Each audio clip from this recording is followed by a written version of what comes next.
told we have members who wish to.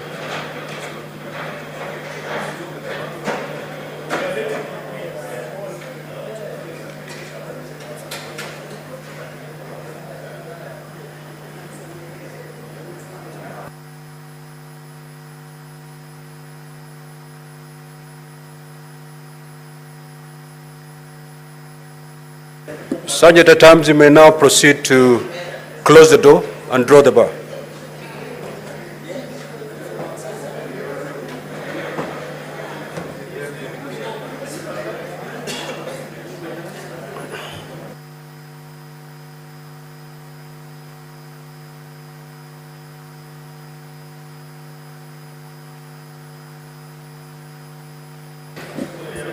Call the next order, clerk. Order number 10, the Constitution of Kenya Amendment number 2 Bill, Senate Bills number 52 of 2023, second reading, division. Order, honorable senators.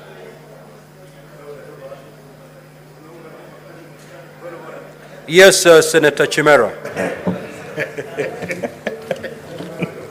Senator Boni. Honorable Speaker, I rise pursuant to Standing Order 159(1) of the Senate, and I wish to withdraw the said Constitution of Kenya Amendment Bill, Senate Bills number 52 of 2023, Mr. Speaker, which is appearing in today's order paper as order number 10. Mr. Speaker, the reasons for my withdrawal are well captured in my letter to you, contents of which are well within your knowledge, Mr. Speaker, and also the need to ensure a much more wider and broader consultation on the effects of this particular bill, Mr. Speaker. Mr. Speaker, I thank you and I wish to withdraw, Mr. Speaker.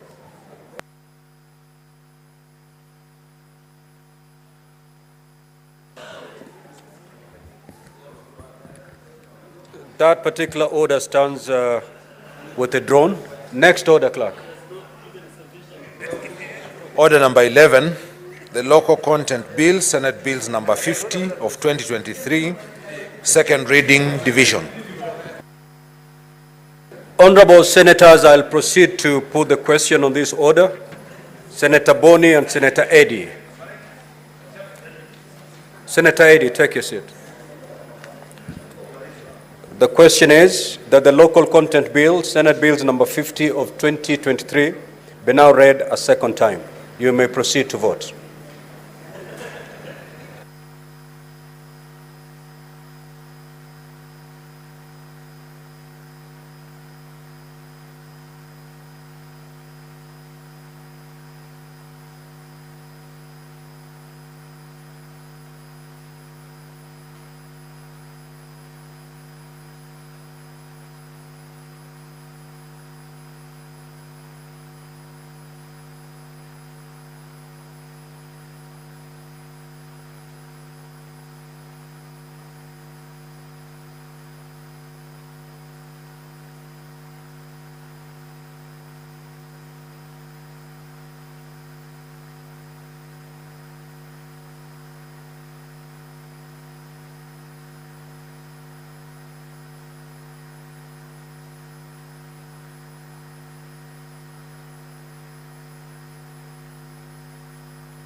May the following senators proceed to dispatch: Senator Nyutu, Senator Murango, and Senator Mudama Kavindu.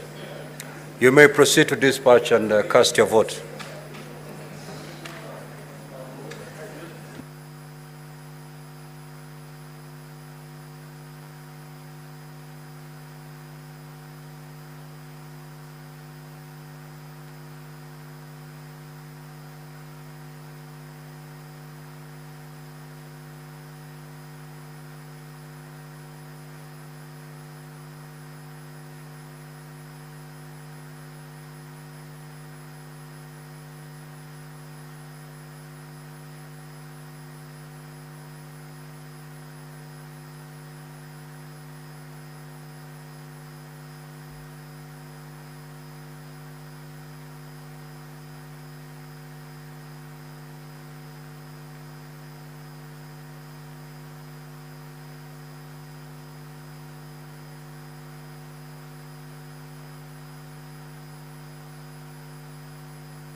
Order, honorable senators. Senator Dulo, take your seat, please. The result of the vote is as follows: ayes 30, nays 0, abstention 0. So the ayes have it. Next order. The Local Content Bill 2023, a bill for an act of parliament to provide for a framework to facilitate the local ownership, control and financing of activities connected with the exploitation of gas, oil and other petroleum resources, to provide a framework to increase the local value capture along the value chain in the exploration of gas, oil and other petroleum resources and for connected purposes. Next order, clerk. Order number 12, the Early Childhood Education Amendment Bill, Senate Bills number 54 of 2023, second reading, division. Senator Chute, take your seat, please. Honorable senators, I will proceed to put the question that the Early Childhood Education Amendment Bill, Senate Bills number 54 of 2023, be now read a second time. You may proceed to vote.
May the following senators proceed to dispatch and cast their vote. Senator Kamau Githuku, Senator Mudhama, Senator Fatuma Dulo, and Senator Seki.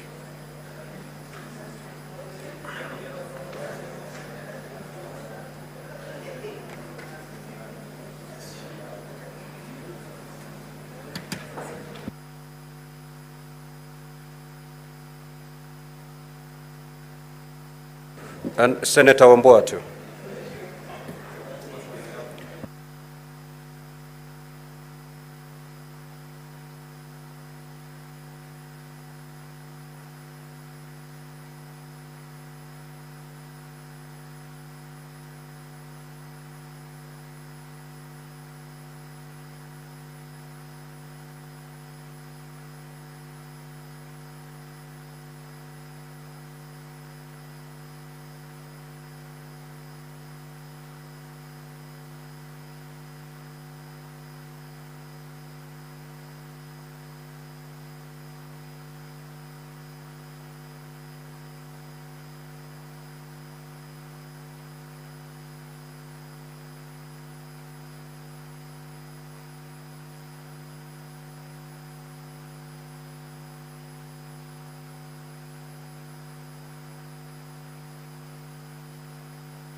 Order, honorable senators.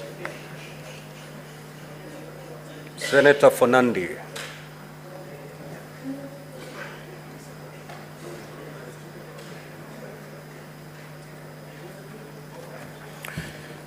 The result of the vote is as follows.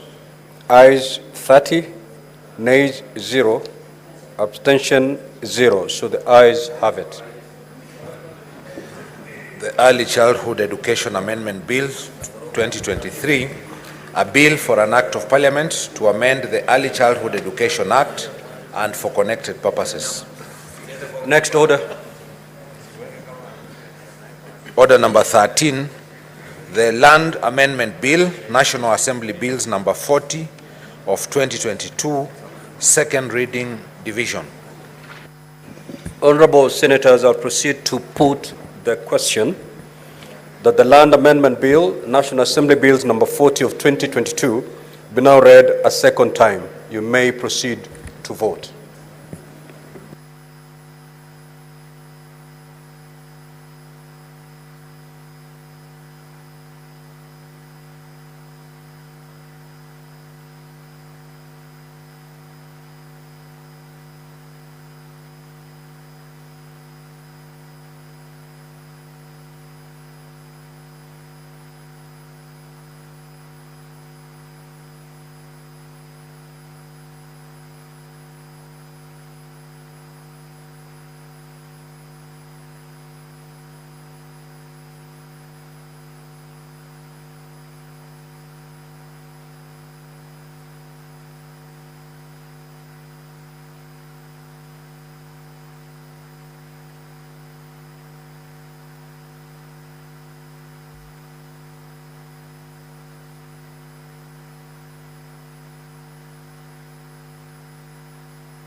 May the following senators proceed to dispatch to get some assistance. James Lomenen, Senator Fernandez, Senator Samson Chirange, and Senator Keroche Karanja. Proceed to dispatch and cast your vote.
Senator Fernandez, kindly take your seat, please.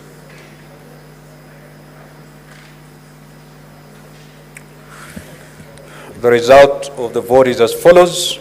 Ayes at 30, nays at 0, abstention at 0. So the ayes have it. The Land Amendment Bill 2024, a bill for an act of parliament to amend the Land Act and for connected purposes. Next order. Order number 14, the Intergovernmental Relations Amendment Bill, Senate Bills number 12 of 2024, second reading division. Honorable Senators, I'll proceed to put the question that the Intergovernmental Relations Amendment Bill, Senate Bills number 12 of 2024, be now read a second time. You may proceed to vote.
May the following senators approach dispatch for purposes of being assisted on how to vote. Senator Boni Kalwale. Senator Okech Eddie. Senator Mungatana. Senator Manzo. Senator Mudhama. Senator Gataya Mofaya. And Senator Wafula.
Order, honorable senators, the majority leader and minority whip.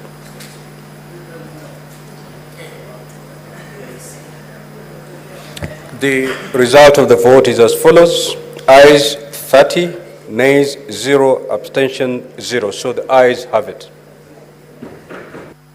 The Intergovernmental Relations Amendment Bill 2024, a bill for an act of parliament to amend the Intergovernmental Relations Act and for connected purposes.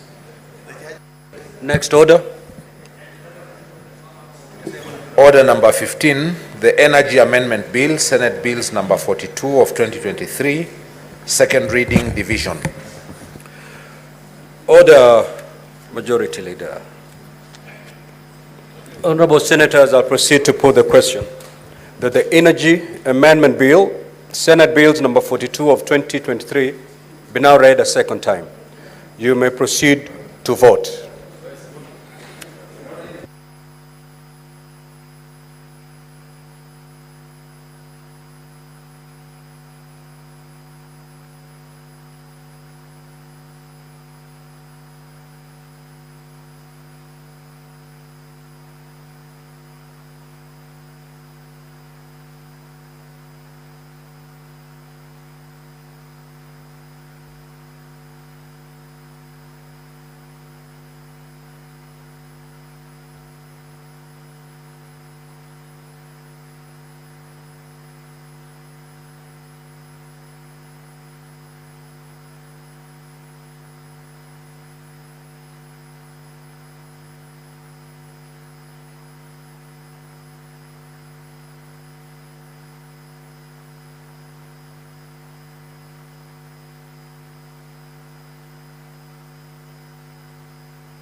May the following senators proceed to dispatch. Senator Nyutu, Senator Morango.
Order, honorable senators. The result of the vote is as follows. Ayes at 30, nays 0, abstention at 0. So the ayes have it. The Energy Amendment Bill 2023, a bill for an act of parliament to amend the Energy Act and for connected purposes. Next order. Order number 16, the National Disaster Management Bill, National Assembly Bills number 24 of 2023, second reading, division. Honorable senators, I'll proceed to put the question that the National Disaster Risk Management Bill, National Assembly Bills number 24 of 2023, be now read a second time. You may proceed to vote.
May the following honorable senators proceed to dispatch to get assistance on how to cast their votes. Senator Fernandi, Senator Cherange, Senator Eddie Okech, and Senator Newt. Senator Newt, proceed to dispatch and cast your vote.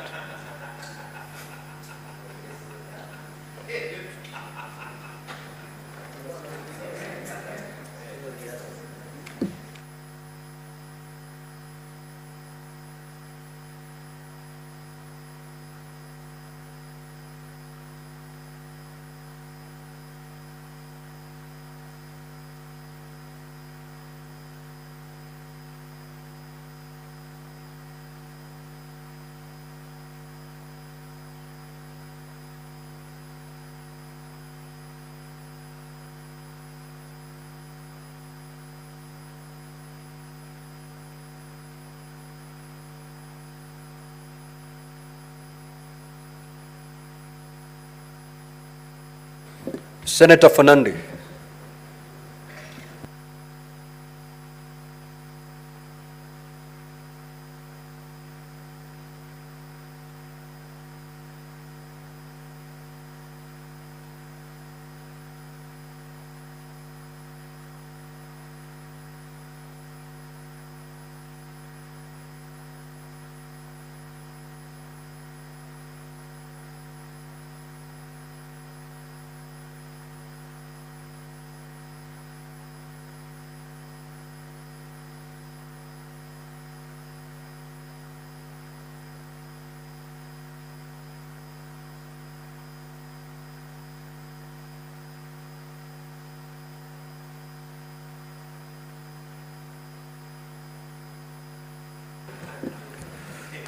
Senator for Nandi, take your seat, please. The result of the vote is as follows. Ayes at 30, nays at 0, abstention at 0. So the ayes have it. The National Disaster Risk Management Bill 2023, a bill for an act of parliament to establish the National Disaster Risk Management Authority and county disaster risk management committees to provide a legal framework for the coordination of disaster risk management activities and for connected purposes. Sergeant at Arms, you may now open the doors and withdraw the bar. Next order.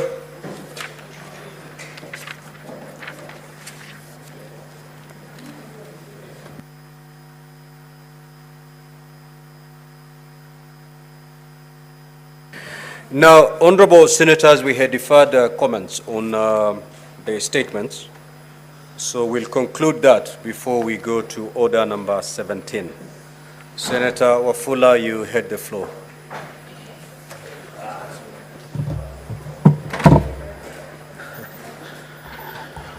Asante Mheshimiwa Spika, nashukuru. Nilikuwa nachangia hoja kwamba kuna miradi mingi ya maendeleo katika kaunti zetu, miradi ambayo kaunti imekwama. Kwa mfano, kuna kaunti ambazo miradi na mijengo imekwama kwa muda wa takriban karibu miaka 10. Kaunti zingine miradi miaka 6, miaka 3, na hatuoni sababu inayoshinikiza miradi hii kutokamilika. Na tukipiga kurunzi, Mheshimiwa Spika, tunapata kwamba ni miradi ambayo huwapa kipato wanakandarasi ama baadhi ya maafisa katika kaunti husika, na hivi kuhakikisha kwamba Wakenya na kaunti wanakamuliwa pasipo wao kujua. Sasa naunga Mheshimiwa Kavindu mkono kwamba magavana na serikali za kaunti ziweze kujukumika wanapoanzisha miradi ya maendeleo, ikamilike katika awamu zao za uongozi, ili kwamba wale ambao wanachukua tamu za uongozi baadaye hawalipi madeni na kushughulika na madeni ambayo hawakuhusika kuidhinisha na kuanzisha miradi hii. Mheshimiwa Spika, vile vile ni jambo ambalo linadhihirika kwamba miradi hii hupitishwa pasipo matarajio ya baadhi ya viongozi katika kaunti. Wanangoja palipo awamu ya mwisho ya makataa ya bajeti, ama siku za kifedha, ndipo miradi hii kwa haraka upitishwa katika awamu ya kimombo nasema supplementary budget. Sasa mimi naomba jumba la Senate liweze kumakinika na kuhakikisha kwamba mambo kama haya yanasitishwa na hatua madhubuti kuchukuliwa. Jambo la pili, Mheshimiwa Spika, ni kuunga Mheshimiwa mwenyekiti wa kamati ya ukulima kwamba tutasitisha vikao vyetu ili kuhakikisha fedha ambazo kamati zinapewa ni fedha za kutosha kuhakikisha kwamba kamati ya ukulima inaenda nyanjani kushughulika na zaraa ama ukulima ambao umegatuliwa kirasmi katika nchi ya Kenya. Mheshimiwa Spika, hatuwezi kuwa tunakaa Nairobi kupiga gumzo, kuboronga Kiingereza, kutunga sheria hapa Nairobi ili hali hatuendi mashinani, wakulima wa mashinani wahusishwe katika sheria ambazo tunashughulikia. Mheshimiwa Spika, juzi tulikuwa katika hatua za kufanya majadiliano ya mswada kule Mombasa, na tukakatisha safari yetu kwa sababu tuliambiwa mkoba wa kifedha wa jumba la Senate umeisha na hakuna hela ndani. Tukafunganya virago tukarudi Nairobi, mioyo ikisononeka. Ilipaswa vile vile tuendelee na mkutano na mikutano mingi.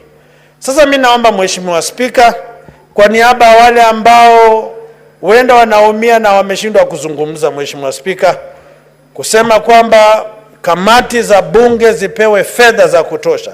Na tukiangalia miaka na seneti miaka iliyopita walikuwa wanapewa fedha za kutosha za kufanya kazi. Sasa mimi naomba turudi katika kumbukumbu za kifedha. Tuone iwapo miaka 10 iliyopita kamati ilikuwa inapewa milioni 20, milioni 15, iwaje sasa ambapo tumepiga hatua nyingi za gatuzi tunaanza kukohoa na kukatiwa hewa ya kifedha. Mheshimiwa Spika, sasa hili ni jambo ambalo viongozi katika jumba hili, viongozi katika kamati na jumba la Senate, mumakinike, mujinyanyue na mtutetee, kwa sababu tumewapa nafasi. Hatutaraji sisi wenyewe tuje hapa tuanze kuzusha, tuanze kudai kana kwamba sisi sio jumba la Senate ambalo hugawia makaunti fedha za ugatuzi za kufanya maendeleo. Na mwisho, Mheshimiwa Spika, juzi tulipitisha bilioni 400 kwenda katika kaunti. Iwaje sisi wenyewe tunashindwa kutekeleza majukumu yetu kwa sababu hatuna hela? Ni kinaya. Nataka tu nielezwe kama kuna hela ama hakuna hela. Huenda nasema kuna hela na ziko hewani mahali na sijaziona. So Mheshimiwa Spika, nashukuru kwa nafasi hii na kutaraji kwamba miradi ambayo haijakamilika ikamilike na yale ambayo inapaswa kuanza ianze na imalizwe katika awamu za magavana walioko sasa. Asante Mheshimiwa Spika. And honorable senators, the time that was allocated was 15 minutes for statement comments on the statements. And fortunately, Senator Wakoli has used almost 6 minutes. So let us get now Senator Ososi Gonfrey. Within 2 minutes, you can make just one comment on the statements. Chair, I want to make a comment on the statement by the chair of Standing Committee on Education on the matter of the current study they are doing on ECD, so that Mr. Speaker, they come up with a uniform scheme of service for ECD. Mr. Speaker, this would be one of the greatest achievements of this Senate if this matter was prioritized, because we have a crisis in the management of ECDs in our counties. And it is a high time that the Committee for Education finalized this report and brought it to this House so that we can pass it and have it implemented in our counties. Mr. Speaker, very soon my committee of CIPIC is going to present a report on their findings after they have reviewed the bursary funds in counties. Mr. Speaker, the bursary fund in our counties, we have found out that these funds have been misused and mismanaged, Mr. Speaker. Mr. Speaker, it is illegal for our counties to continue appropriating money into these bursary funds or the so-called governor scholarship funds when that function is not a devolved function. It's a national government function, Mr. Speaker. And they are putting money in these funds, at the same time starving the ECDs and vocational training centers of the funds that are required to run them efficiently. Mr. Speaker, one of the most fundamental things that this House has to do is to abolish all the bursary funds that we have in our counties. Let people get bursaries from the national government, CDF, or from Ministry of Education. Let the counties focus on devolved function. That is the ECDs. Just a minute, Senator. So what is your point of order, Senator? Point of information. Do you want to be informed? He can inform me because he's a member of my committee and we have been dealing with the bursary funds, Mr. Speaker. Mr. Speaker, I just wanted to inform the chair of CPIC and the deputy party leader of ODM, Senator Osotsi, on the beat around the proper scheme of service for teachers at the ECD level. The bill you have just passed at the second reading, the bill on ECD, comprehensively seeks to address this particular issue. And I wanted to inform him that I know he has voted for the bill, but maybe he hasn't read that bill. And the reason why I'm informing him is because he's one of the most important senators of this House in terms of coming up with serious amendments. So that in the third reading of that bill, perhaps he can propose amendments, but that bill has just passed the third reading, in the second reading that we'll just add right now in the division. Thank you, Mr. Speaker. Thank you, Senator Eddy. Conclude, Senator Osotsi. Yes, thank you, Senator Eddy. You know, the scheme of service is one thing, but there are other challenges that face ECD management in our counties, including even provision of appropriate environment for learning. For example, classrooms, sanitary areas, they are not there in most of our ECDs. So it is a comprehensive matter, and that capacity issues around the ECDs are largely caused by low financing or funding of these ECD programs in our counties. And that's why, Mr. Speaker, I'm saying it will be important for us to review the way the counties spend their money on education. It is illegal, and this has been going on for some time, Mr. Speaker, where counties put money in bursaries so that they can easily steal, Mr. Speaker. Mr. Speaker, I think this House has to rise to the occasion and abolish the bursary funds that we have in our counties. And soon, Mr. Speaker, after completion of a report, we'll be bringing a report in this House that demonstrates how bursary funds and the governor scholarship funds, or some counties have even invested in school infrastructure, building. Senator Chalge Samson. Mr. Speaker, sir, I just wanted to react to the statement made by the chairperson of Agriculture. One, it is disappointing that the issue of capacity and ability of committees is dysfunctional. Mr. Speaker, as the chair of Liaison Committee, I expect you to intervene on this matter. And Senator Faki had requested for Kamkunji. I hope we can be able to discuss this matter. Secondly and finally, Chair, I needed an update from the Chair of Agriculture, Mr. Speaker, on the issue of bonus. You remember where I come from, Nandi County, Vihiga, Kakamega, Nyamira, Kisii, Bomet, and Kericho, our T bonuses were very low. We were receiving 17 to 25 shillings. But on this other side of the country, Mr. Speaker, sir, they were receiving up to 61 shillings bonuses, Mr. Speaker. And that is why I expected even up to Bungoma. Mr. Speaker, that's why I expected on the issue of T bonus. Even I saw even in your area today, I saw your people demonstrating, yet they are getting even more better, up 57 to 60 shillings. As in Nandi, we are getting only 15 shillings, 17 shillings to 25 shillings, Mr. Speaker. So this issue on T-bonuses of our farmers, especially from the Rift Valley, Mr. Speaker, and part of Nyanza, and part of Western Kenya, Mr. Speaker, we are suffering, Mr. Speaker. We need this issue of T-bonuses to be told. Because you cannot tell us that the tea that comes, Mr. Speaker, from another part of Kenya fetches more bonuses over that come from Rift Valley, Mr. Speaker. And that is why, Mr. Speaker, I want to appeal to the Agriculture Committee to tell the country what really is happening about the bonuses that we have in this country, Mr. Speaker. So that our Senator Chalege, in just a minute. You know the statement by the Agriculture Committee was on the business that have been on the committee for the last session to date. Maybe that business is not before the committee on the team bonuses. So maybe if there is a statement you have sought, you will be able to respond to that matter when the time comes.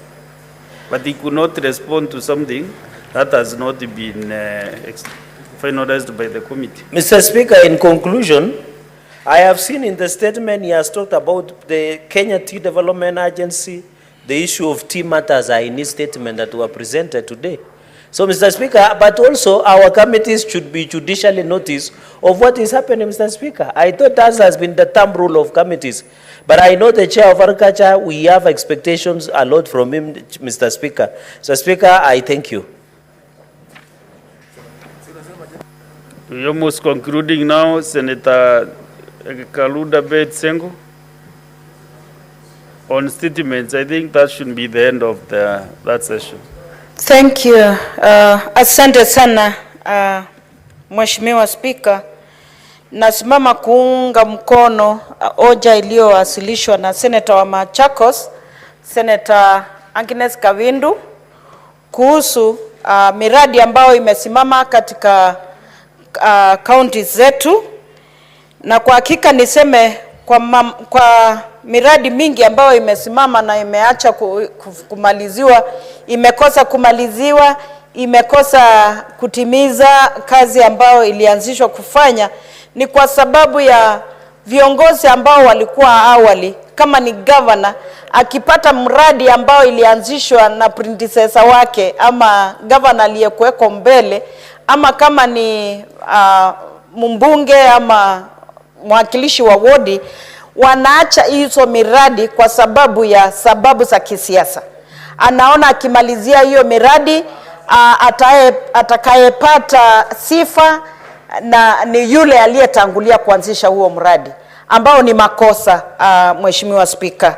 Jambo la pili ni kusema kwamba pesa ya umma inatumika kuanzisha hii miradi, na hiyo miradi isipomaliziwa, kamilika ndio ifaidi wananchi, pesa ya umma inapotea na imekuwa wasted, na ambao ni makosa sana, Mheshimiwa Speaker, kwa pesa ya umma kupotea na kukosa kufaidi wenye nchi.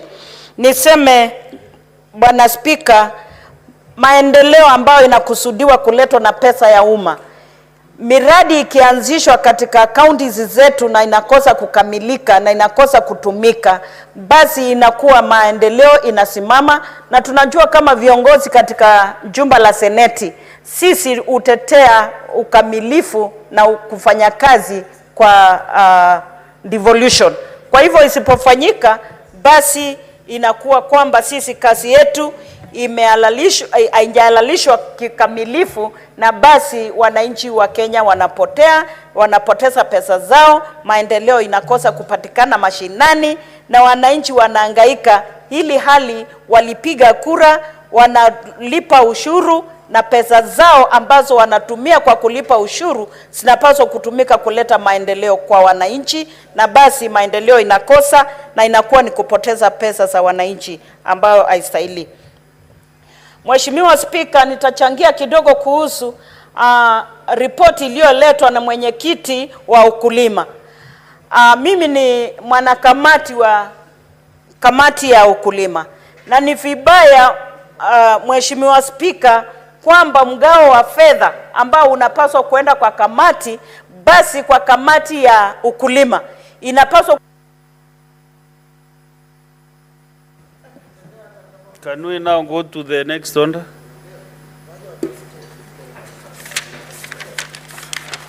Order number 17, the Division of Revenue Amendment Bill, National Assembly Bills number 38 of 2024, second reading, resumption of debate.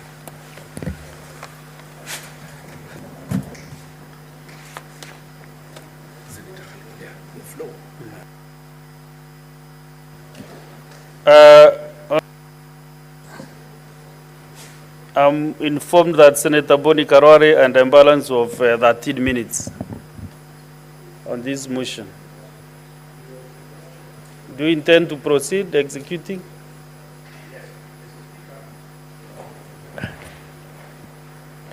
Mr. Speaker, I would like to proceed. I had barely started, then time was up. So I would like to use a bit of that time. And I want to thank you, Mr. Speaker, for allowing me. In the first 5 or so minutes when I spoke, I was able to go into the work we did as a committee, and I want to use this opportunity to request colleagues, members of this Senate, for support of our report on the fact that we do not remove even 1 shilling from the revenue that this House passed. That the 400.16 billion shillings in its entirety should go to our counties. Mr. Speaker, as I say this, I know counties are faced with serious problems of pending bills, talking about Kakamega, talking about Nairobi. The pressure is too much. So I want to urge governors, as soon as they get this money, even if some of them do not respect us, we've done our bit. Let them make sure that the economies in our counties remain vibrant through settlement of pending bills. And Mr. Speaker, saying this, it reminds me, according to the report of the Controller of Budget, my county of Kakamega had a whopping 1.47 billion shillings in pending bills.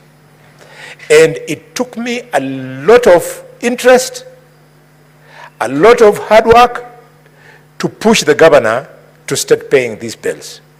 I want to thank this same committee, without which Governor Barasa had refused to pay the people who gave credit to our county, and now he has been able to pay 751,800,000.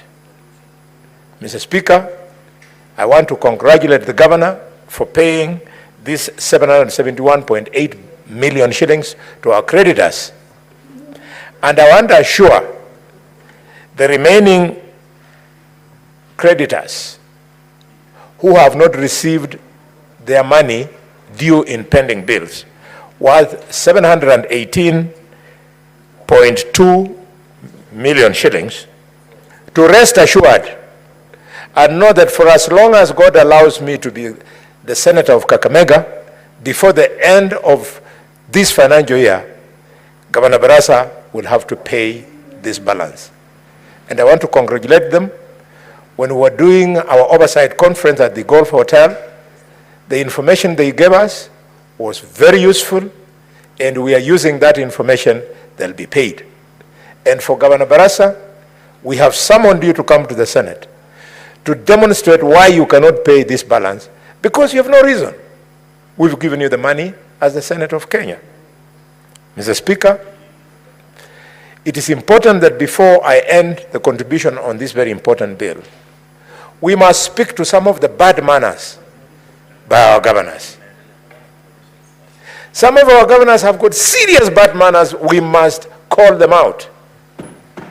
Mr. Speaker, right now, I've just been watching some news on social media. I hope it is true. And it shows unrest in the county of Nandi.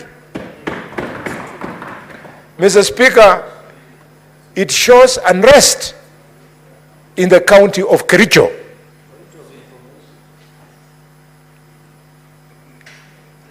For Nandi wants to inform you, I don't know on what matters. Yeah, Mr. Speaker, I'm concerned about the unrest in Nandi, and they're my neighbors. So do you wish to be informed by the Yes, Senator on behalf of the Nandi? lawyers of Jesumei, who live and vote in Nandi, I would love to be informed. Proceed, Senator Chel-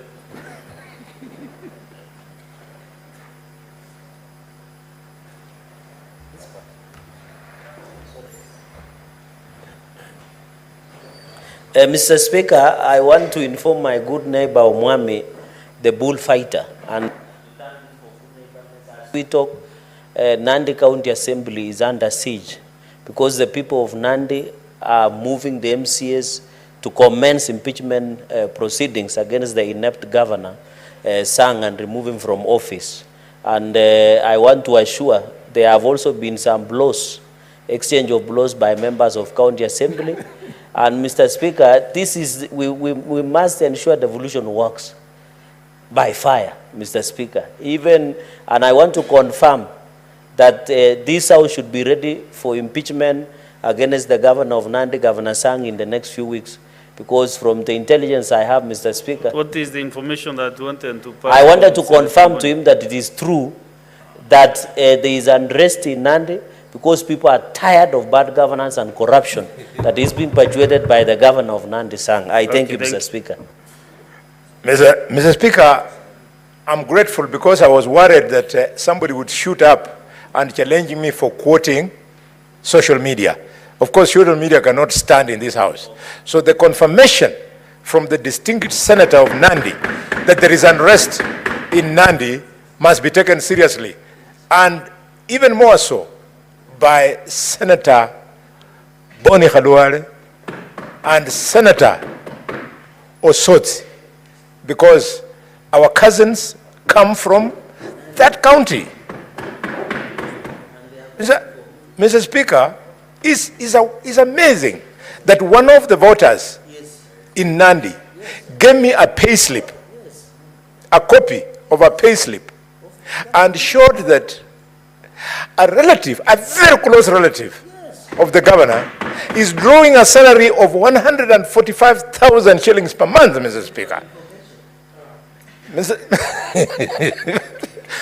Mr. Speaker, a governor's relative, who I don't mind, our relatives can work in our offices. They are entitled to jobs in counties. But when those relatives are over 60 years old, then it calls into question why they could be drawing a salary for not earning that money, because they're not in employment. They're ghost workers, Mr. Speaker.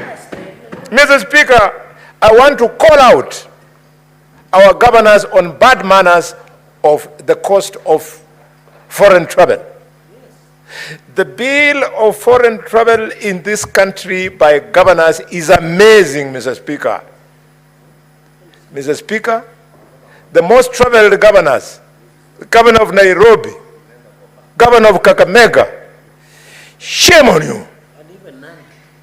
And the governor of Nandi. What are they doing? Mr. Speaker, imagine the governor of Kakamega spend 418 million shillings, 640,000 to fly around. Sang spent 310 million shillings, Mr. Speaker. Mr. Speaker, even if their friends are in here and they are comfortable about this truth, we will call them out. Mr. Speaker, sir, the bad manners of refusing to digitalize, Mr. Speaker, revenue collection is because governors want manual collection so that at the end of the day, they sit in the office with the finance people to share the daily connections like bank robbers. Mr. Speaker, can you imagine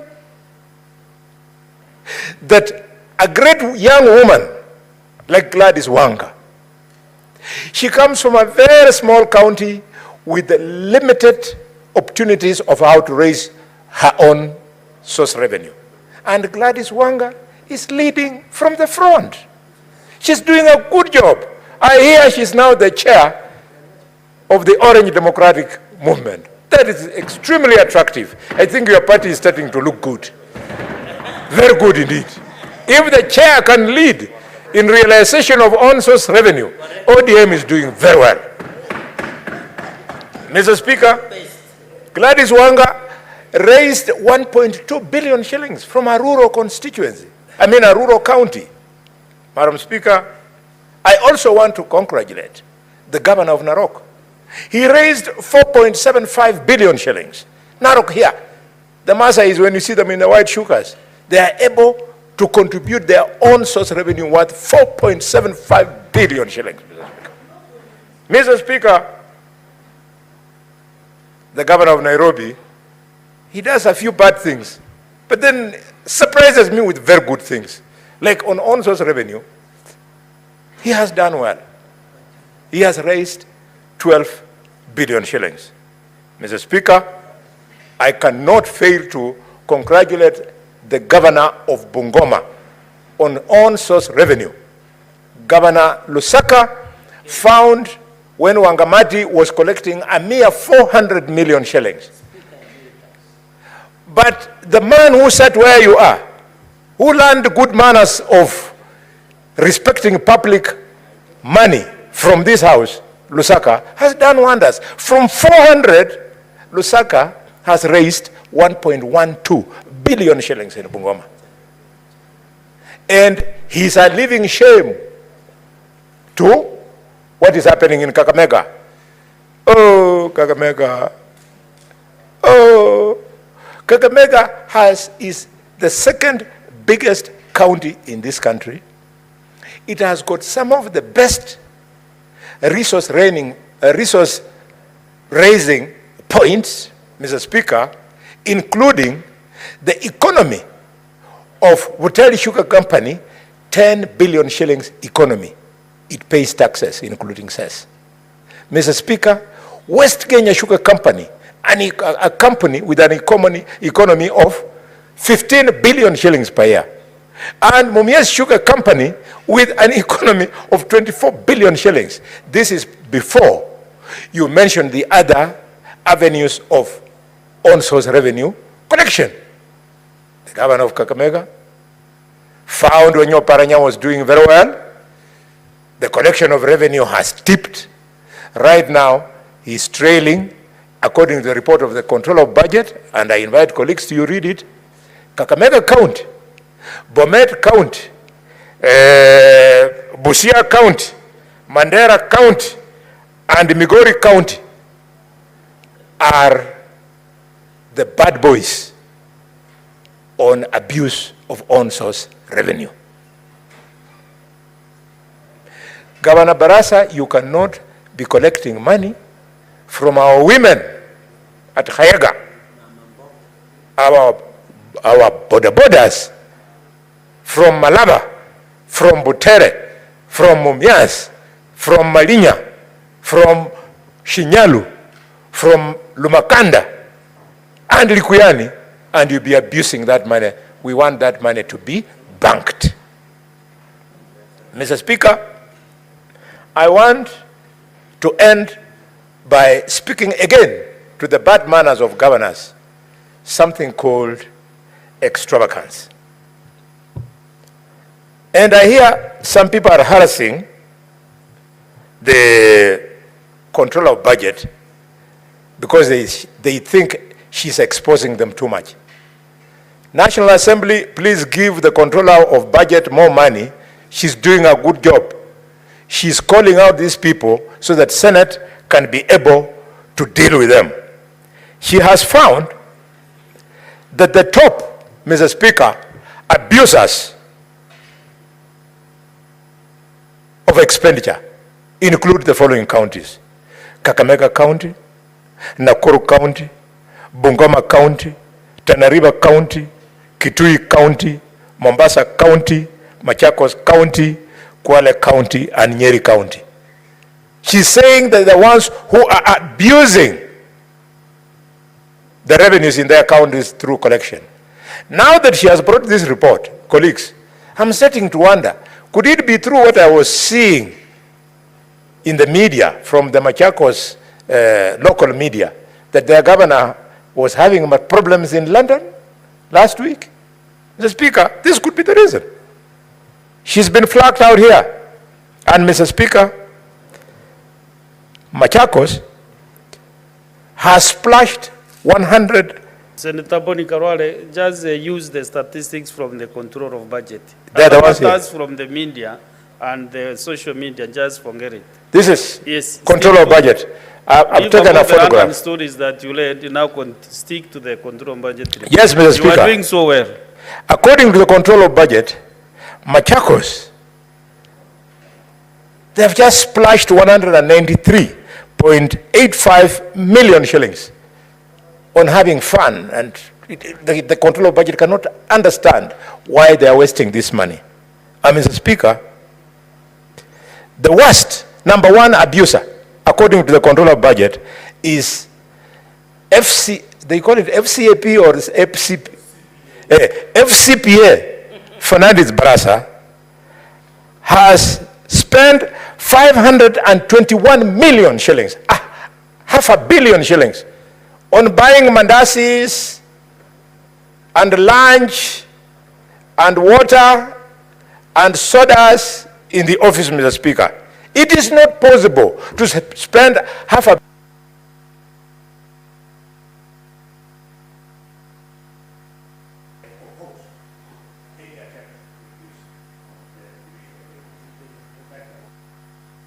Give him that a second.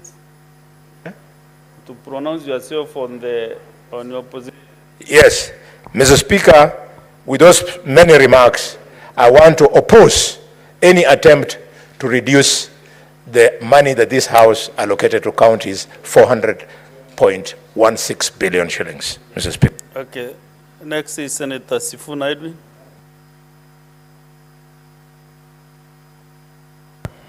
Thank you, Honorable Speaker. I rise to oppose the proposal to review the division of revenue to reduce the amount of money that this House allocated to county governments from the 400 billion shillings that we passed to 380 billion.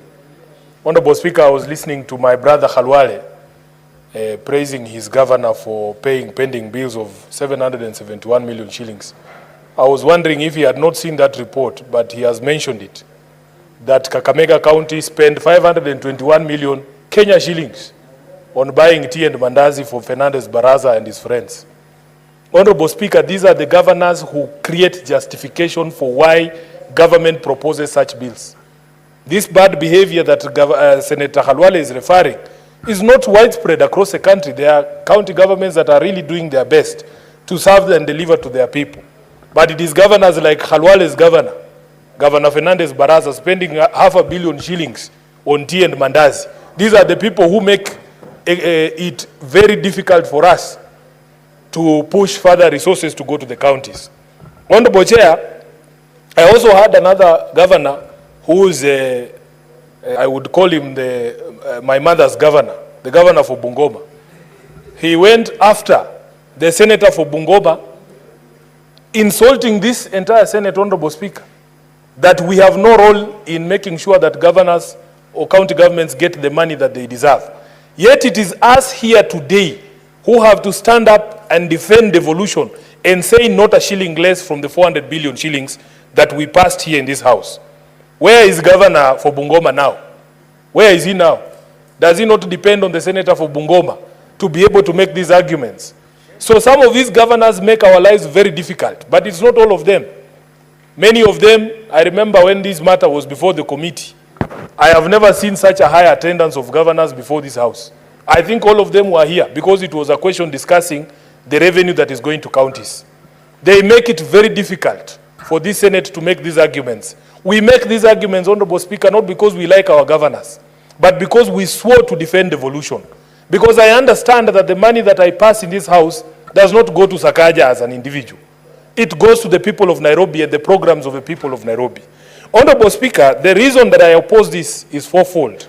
Number one, if you look at Section 2 of this bill, it talks about the purpose of the bill being to amend the Division of Revenue Act of 2024 so that you can have what the bill very strangely calls, Honorable Speaker, equitable sharing of the shortfall in revenue.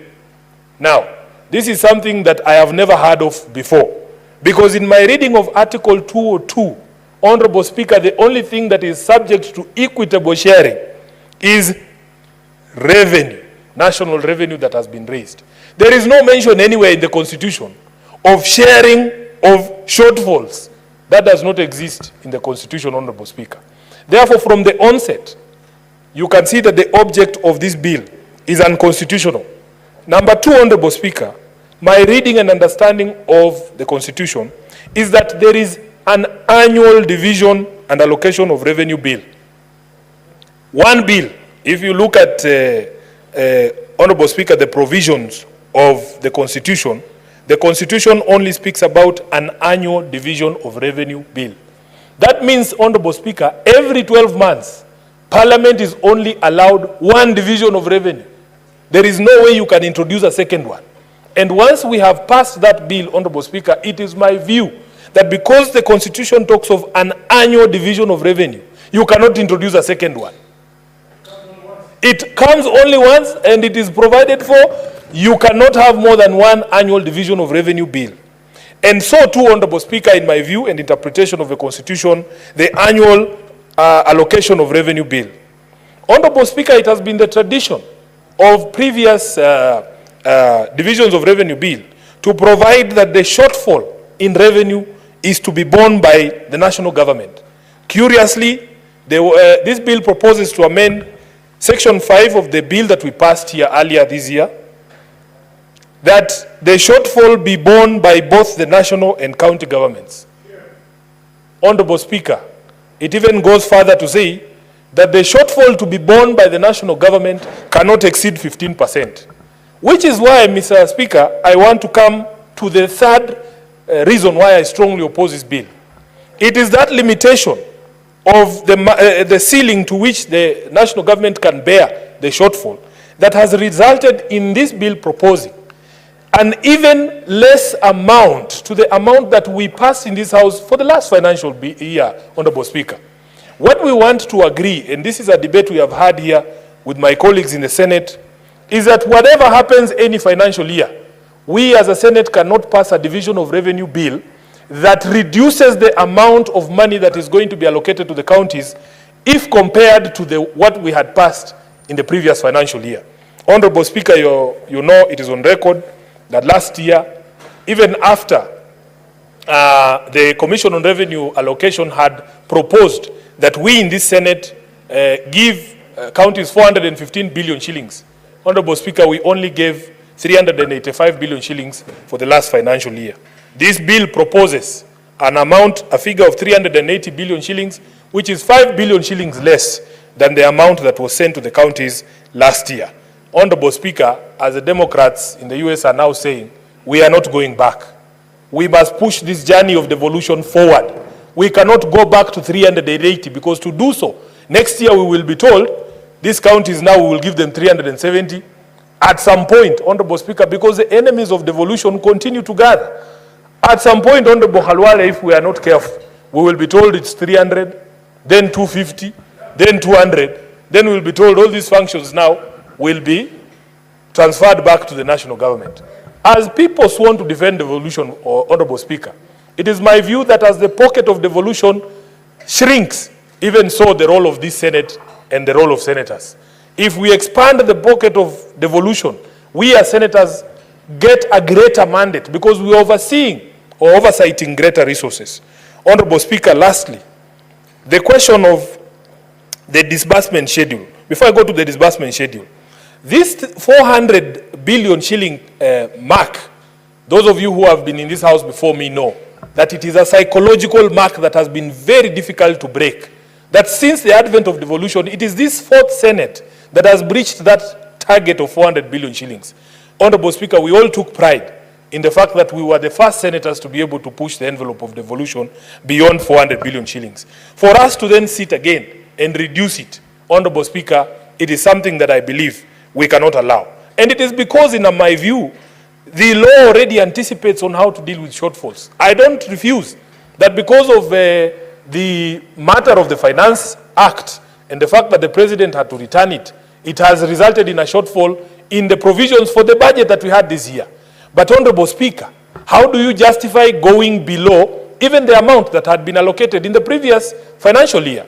Because we all know that with the collapse of Finance Bill 2024, or the Finance Act of 2024, the tax-raising measures we reverted to are the tax-raising measures of 2023, which supported the 385. I want to hear a justification why we would fall below the figure of 385 to 380 billion Kenya shillings. Honorable Speaker, just this morning, because I'm a member of the Senate Business Committee, together with the Leader of Majority, we were discussing the cut in the Senate budgets. Honorable Speaker, we did not complain. Even Senator Khalwale did not complain. When we were told that the budgets of the Senate are being cut by 20% as a result of the revenue shortfalls in the projections in the Finance Act. It is okay. It is okay, Honorable Speaker. We don't have a problem with cuts to the Senate or to Parliament as an institution. Parliament as an institution has been told we have to cut 3 billion shillings. I think the figure is slightly over 3.5 billion shillings in our budgets, and that is okay. We can make do with that. But for the people waiting for services in the grassroots, in the counties, Honorable Speaker, we cannot afford to take a step back. I will give you an example, Honorable Speaker. I was very proud as a Senator of Nairobi that for the first time, the County of Nairobi was going to receive above 20 billion shillings in its shareable revenue. We have a program in Nairobi called the School Feeding Program, Honorable Speaker, and it gobbles up almost 10% of the entire amount we receive as equitable revenue. Unfortunately, Honorable Speaker, although that program is expressed to cost almost 1.8 billion shillings, that program is only sufficient to serve 30% of the children of Nairobi, leaving a whopping 70% of the children of Nairobi outside that program. Now, the promise by the governor is that his plan is to expand it so that it can feed all the children of Nairobi, to expand it to the so-called up-bed schools, informal schools, which carry the majority of the school-going children in Nairobi. We need money. Honorable Speaker, we need money. In Nairobi, we need money. I know Senator Khalwale has praised my governor about the revenue-raising measures that have been put in place, but we have come nowhere close to the potential of Nairobi, as per the estimates from even the control of budget himself. So, Honorable Speaker, we need money in Nairobi. Now, the most heartbreaking thing for me when I came to this Senate is to discover that you can actually be allocated money in a budget, but receiving that money is a different story altogether. We passed something here, Honorable Speaker, called the disbursement schedule, which Treasury has never honored. What is the point, Honorable Speaker, of us passing things here that nobody ever follows? The governors there are the exchequer, money hitting the county government's account is a hit and miss game. It's just pata potea, Honorable Speaker. You can go 3 months, you can go 2 months, you can go 4 months without money, and you don't know when it will come. So it has been very disappointing for me to realize that we can put up this fight, and yet, at the end of the day, this money will not reach the grassroots in the manner in which it is proposed to reach. So, Honorable Chair, Honorable Speaker, my view is that as a Senate, we should always try to fight to push the envelope for the basket of devolution. That any attempts to reduce that amount is something that is to be resisted here on the floor of the Senate.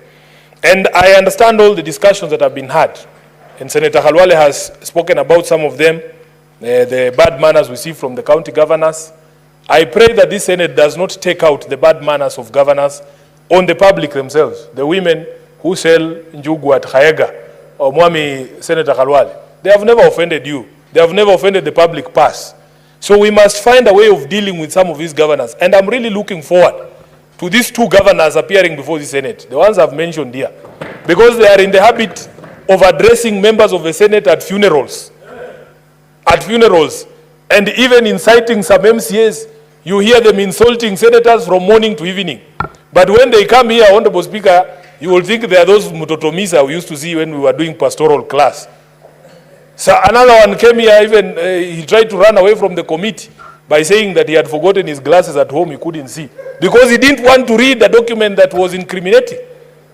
So, Honorable Speaker, the same vigor that we fight for these resources, we must be there as senators to protect those resources when they get to our county governments and ensure that it actually benefits the people of the counties that we represent. So, Honorable Speaker, with those few remarks, I want to say categorically that for me,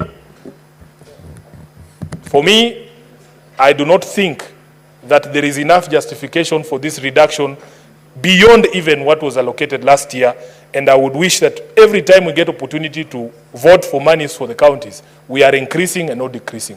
I thank you, Honorable Speaker. Thank you, Senator Sifuna. Senator Mungatana.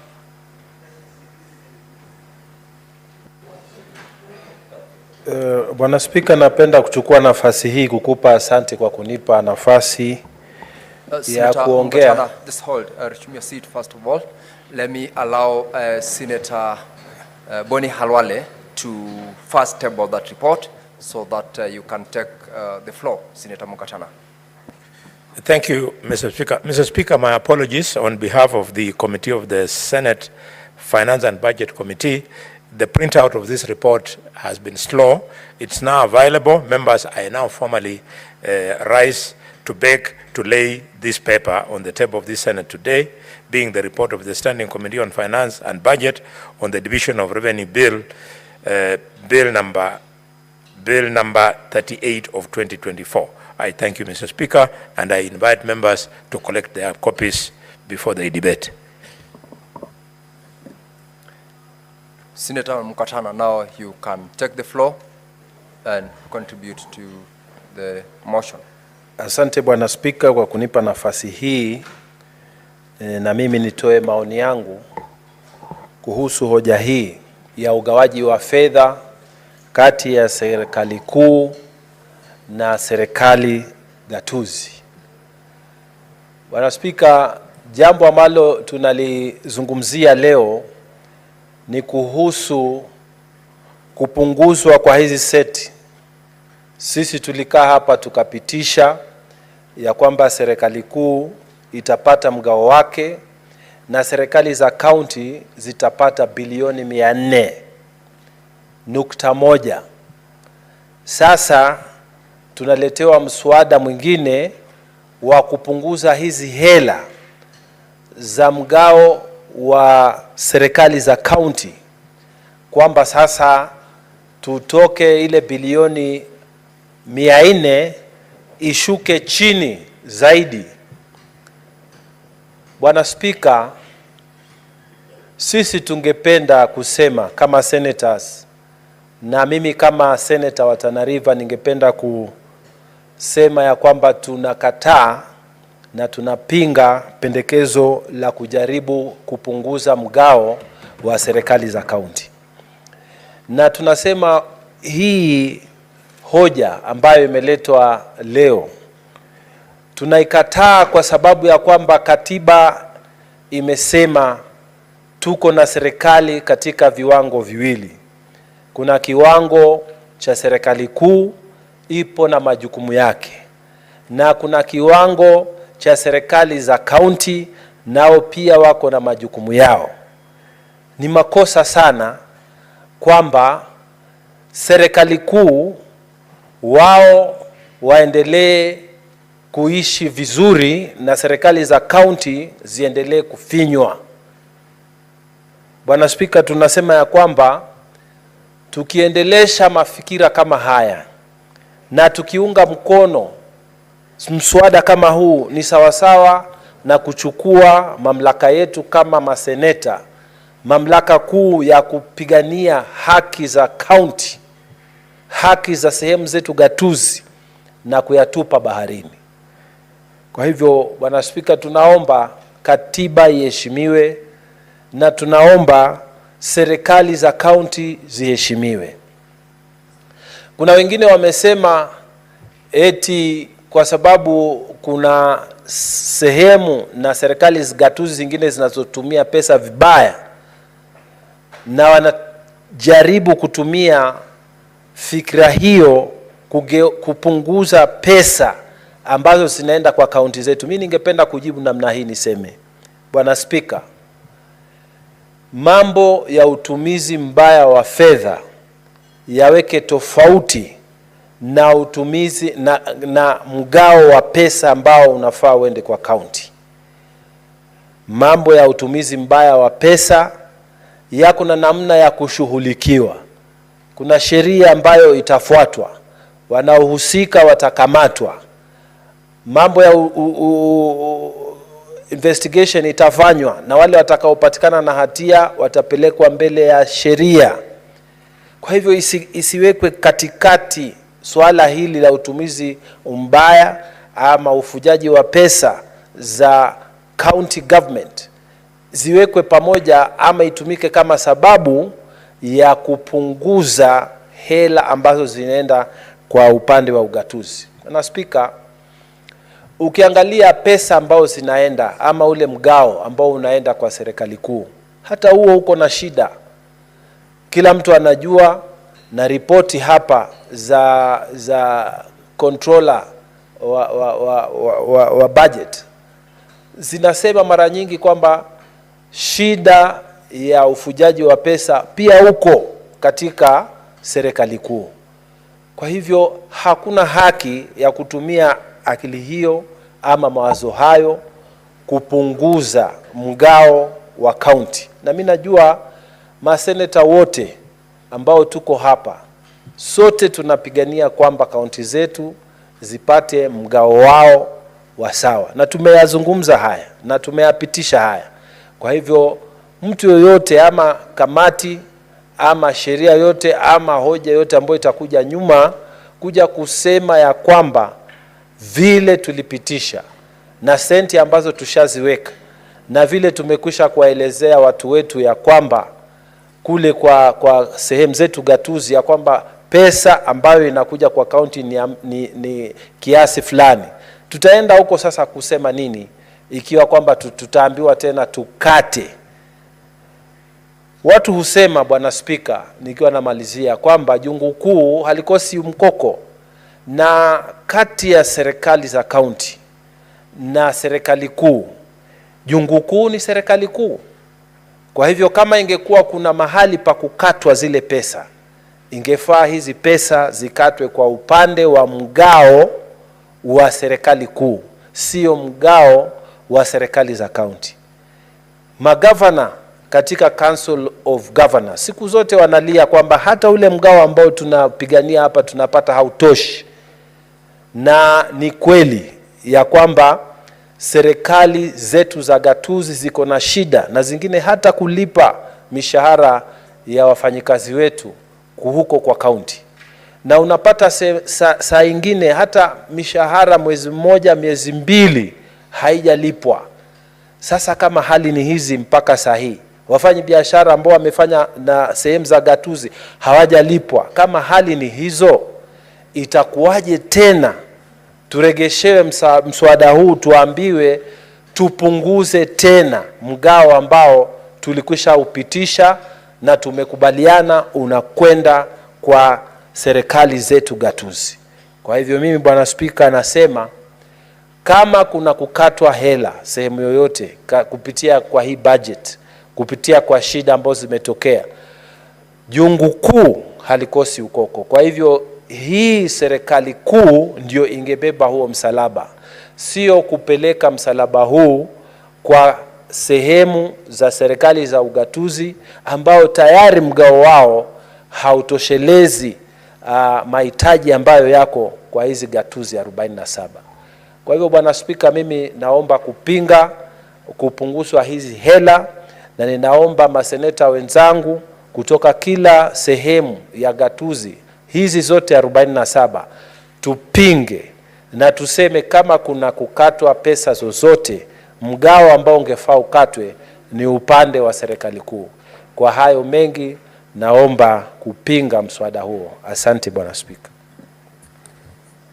Asante sana Senator Mungatana. Senator Osotsi.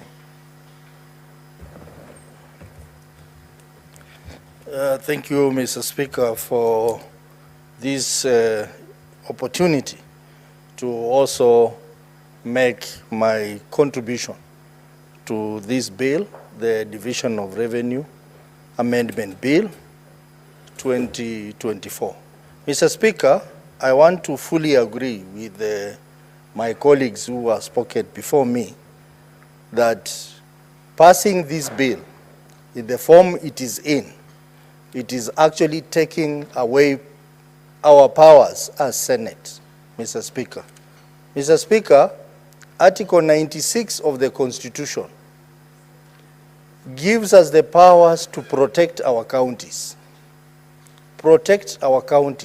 and the governments of those counties. This particular amendment threatens Article 96 of the Constitution because it means, Mr. Speaker, that the national government will vary the equitable share within the fiscal year without making reference to Parliament and particularly the Senate. So, Mr. Speaker, I want to join my colleagues who have opposed this bill, and I want to clearly state that I am opposed to this amendment trying to reduce the shareable revenue from 400 billion to 380 billion is an issue that we should not take lightly, Mr. Speaker. Mr. Speaker, you know very well that when we made a decision through the Finance Committee that we want to give our counties 415 billion shillings, Mr. Speaker. We made that decision. We passed the Division of Revenue. When it was taken to the National Assembly, we were ready to go through mediation process, Mr. Speaker. And we accepted a lower figure of 400 billion shillings. The reasons that made us to accept a lower figure of 400 billion shillings, Mr. Speaker, are the same reasons that they are stating. The issues of shortfall in revenue, Mr. Speaker. Mr. Speaker, we cannot again go below the 400 billion shillings to 385 billion shillings, Mr. Speaker. Mr. Speaker, I say so because of the following reasons. Number one, Senator Sifuna has stated very clearly that we cannot do the process of sharing revenue twice, 3 times in a year, Mr. Speaker. We already did that. The Constitution allows us to do it once, and we did that. We cannot be brought back here to be told that we go through the same process, Mr. Speaker.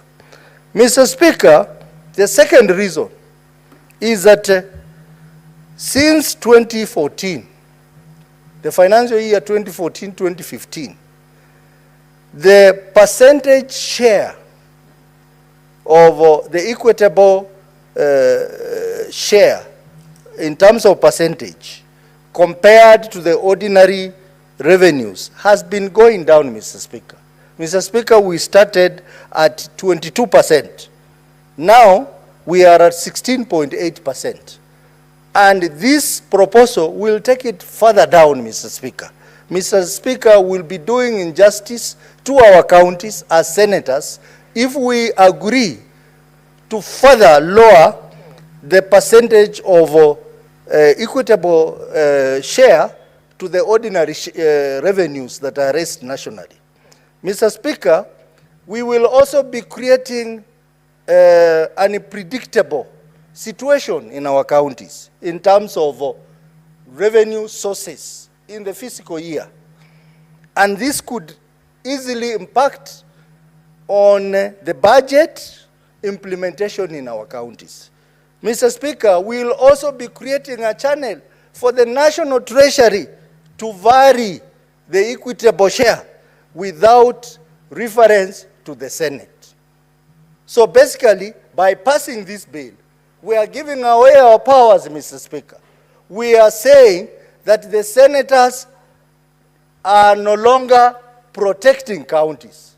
The senators are no longer protecting counties, and are in bed with the national government. That is what it means. So, Mr. Speaker, I am happy that senators from across the political divide so far, we are in agreement that we should not go that route. And I want to acknowledge the Finance Committee, where my good friend Tabitha Mutinda, the ever-smiling lady, is the vice chair. The committee has stood firm and they have said they will not accept 380 billion shillings. And I've looked at the report, which is here, Mr. Speaker. They have even amended the bill to say they will stick with the 400 billion shillings. Mr. Speaker, let us allow it to go that route. We are ready to go into mediation. And we will not this time around, those who will be selected to sit on the mediation committee, do not agree to go for a lower figure. We will stick with 400 billion shillings, Mr. Speaker.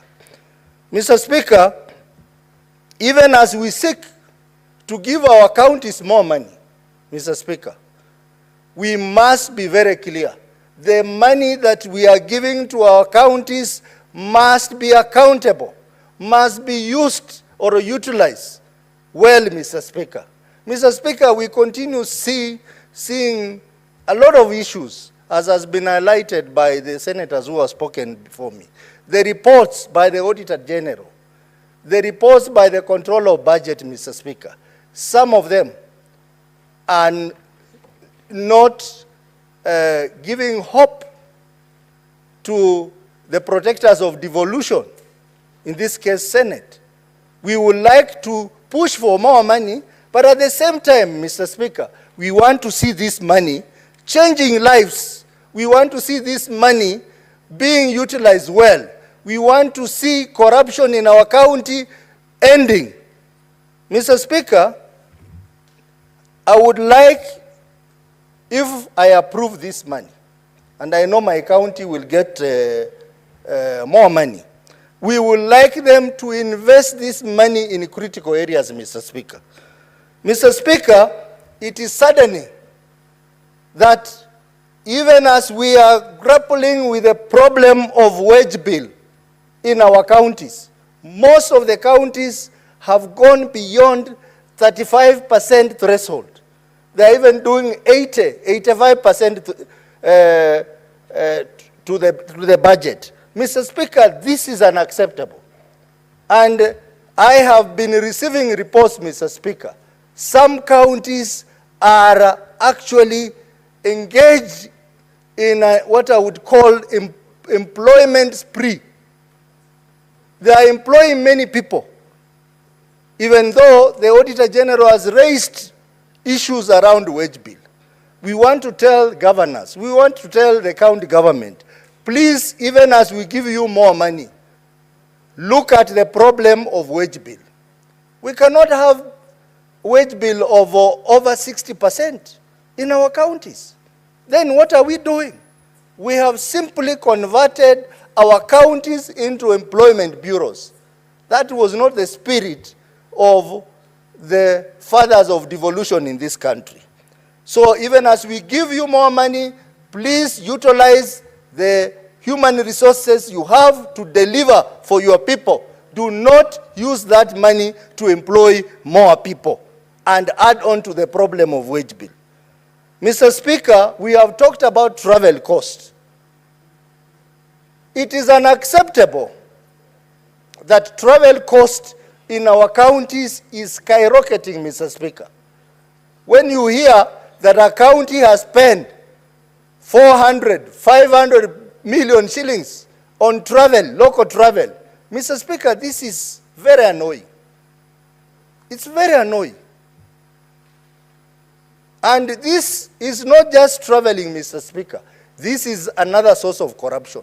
That the money that is easily eaten is money on travel budget.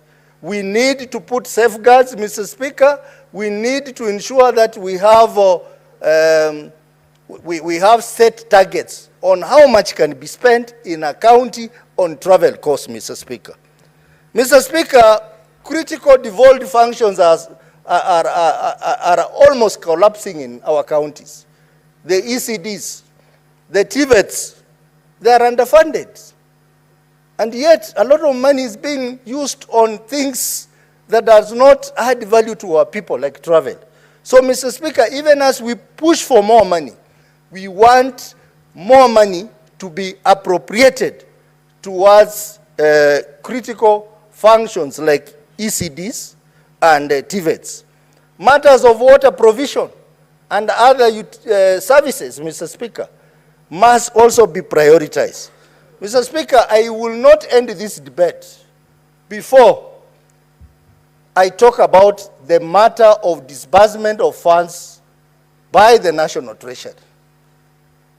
Mr. Speaker, the Constitution is very clear that 15%, at least 15% of the money that is raised nationally should be shared with the counties.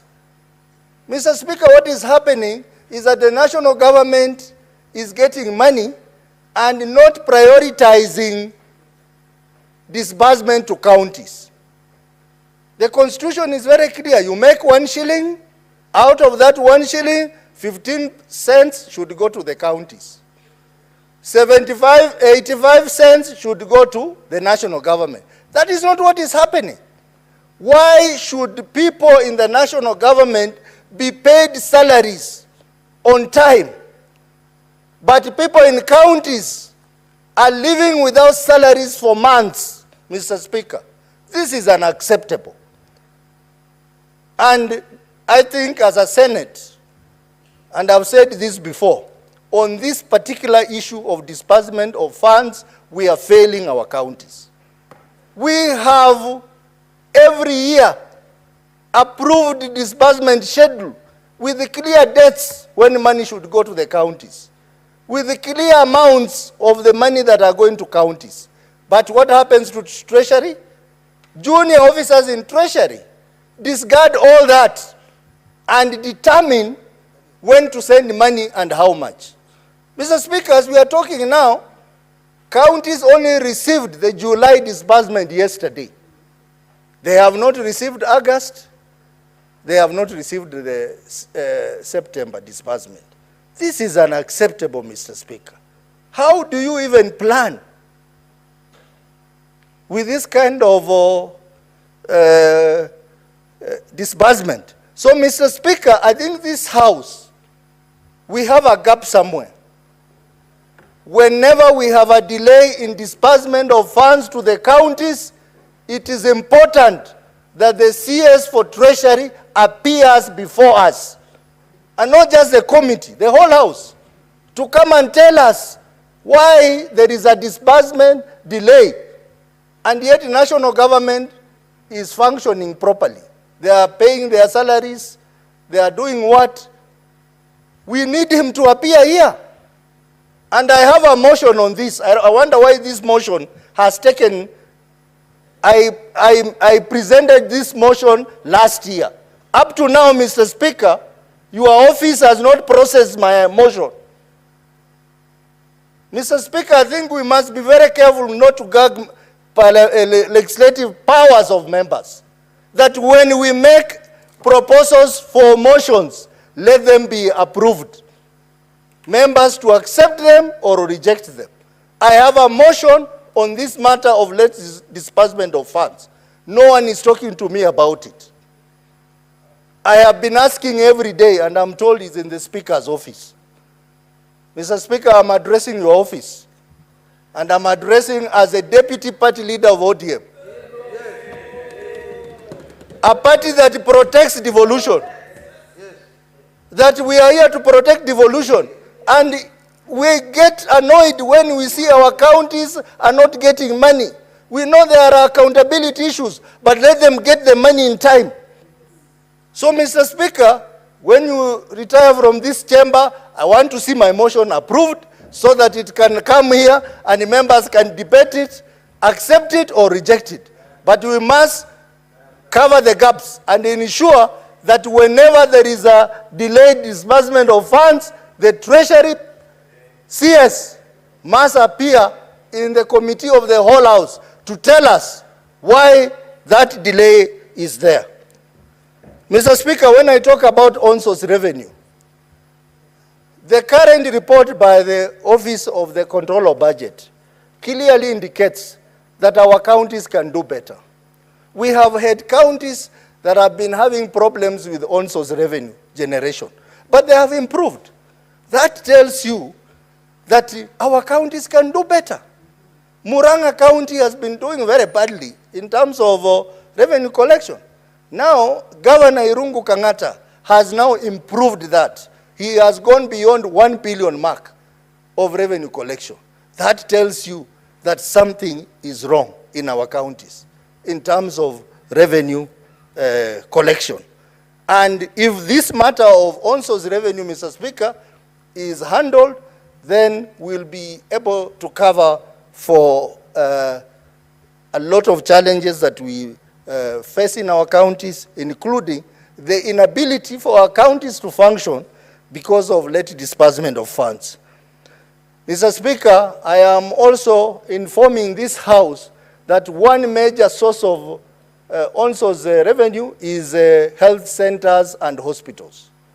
And my committee of CPIC, we are now processing audited reports for these hospitals. And I'm happy that after our meeting with the Auditor General, I have seen that the Auditor General has worked very hard to table a series of audited reports for our hospitals. And I'm sure, Mr. Speaker, if we review these reports, we'll be able to identify the gaps and promote governance in our hospitals as one of the major on-source revenue, and then eventually lead to the growth of on-source revenue in our counties. Mr. Speaker, with those remarks, I want to say that I reject the bill before us, and I support the Finance Committee position that we need to amend the bill to stay with a figure of 400 billion shillings, Mr. Speaker.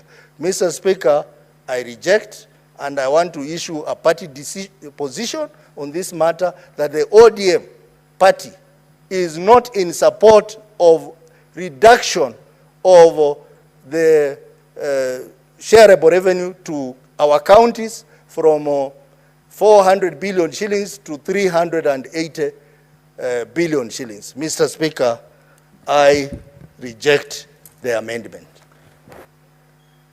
Now, Senator Osotsi, you raised something with regards to a motion that you tabled in the last session. By practice, as a ranking member having served in the National Assembly, you know that motions lapses with the session.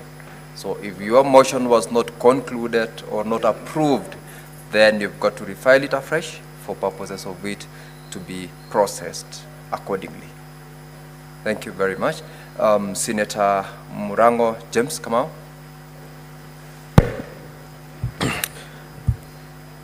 Asante sana Mstahiki Spika. Kwanza nasimama kuunga mkono ripoti iliyoletwa na kamati ya fedha inayoashiria kwamba tunafaa tusipunguze pesa ambazo inaenda katika gatuzi zetu kutoka bilioni 400 mpaka bilioni 380. Mstahiki Spika, lazima tutofautishe kati ya pesa ambao tunapeleka kwa gatuzi zetu za Kenya na yale ambayo yanakuja, na ndio maana tuko na kamati mbili, moja ni ya PAC na ingine PIK, kuangalia kwamba kila county inatumia pesa zake inavyokusudiwa kufanywa. Siku ya leo tumekuwa na ripoti nyingi, nimekuwa na ripoti moja ambayo imetoka kamati ya PAC na nikasoma kuhusu Kirinyaga na venye wanatumia pesa na mahali wanafaa kurekebisha. Mstahiki Spika, kuna mambo mengi tu katika gatuzi zetu ambayo hayajafanyika. Bado utapata barabara zinja kuwa nzuri, utapata hospitali zetu bado hazina mandawa, utapata pia bado watoto wetu hawajaweza kupata basari venye wanafaa kupata. Na pia ukiangalia pia hata walimu wengi sana sana wa shule za chekechea malipo yao bado ni duni katika katuzi zingine. Na kwa hivyo kuja kusema ya kwamba kama venye bunge la kitaifa limesema kwamba tupunguze fedha zinazoenda kwa county kutoka bilioni 400 mpaka bilioni 380, hiyo itakuwa ni makosa na itakuwa ni dhuluma kwa county zetu. Mstahiki Speaker, nataka niongeze niseme ya kwamba bado tunatarajia kwamba mambo yatakuwa mazuri sana upande wa kilimo. Na ndiyo maana wakati tulipitisha mswada hapa na kusema kwamba tumeongezea hizo pesa mpaka bilioni 400, nilikuwa natarajia kwamba kutakuwa na mabadiliko na maongezeko sana kuja kushika mkono wakulima sana kwa sababu ya pembejeo, na kuwashikilia pia wakulima ambao ni wa maziwa na majani chai waweze kuendelea na kilimo chao. Kwa hivyo Mstahiki Speaker, tukipunguza tutarudi pale na kupatia gatuzi zetu sambambu za kusema ni kwa nini hawakuweza kufanya hivyo. Katika sheria za ndora ambazo tuko nazo zinasema ya kwamba kunapokuwa na upungufu wa fedha wakati wa kukandilia pesa, serikali kuu ndio itakuwa inawajibika kujaza pengo ambazo itakuwa limeachwa wakati kumekuwa na bajeti ya ziada. Mstahiki Speaker, kwa hivyo ni kusema ya kwamba itakuwa si haki kupunguza pesa ambazo zinaenda kwa county kwa kiwango hicho ambacho kilikuwa kinapendekezwa na bunge la kitaifa.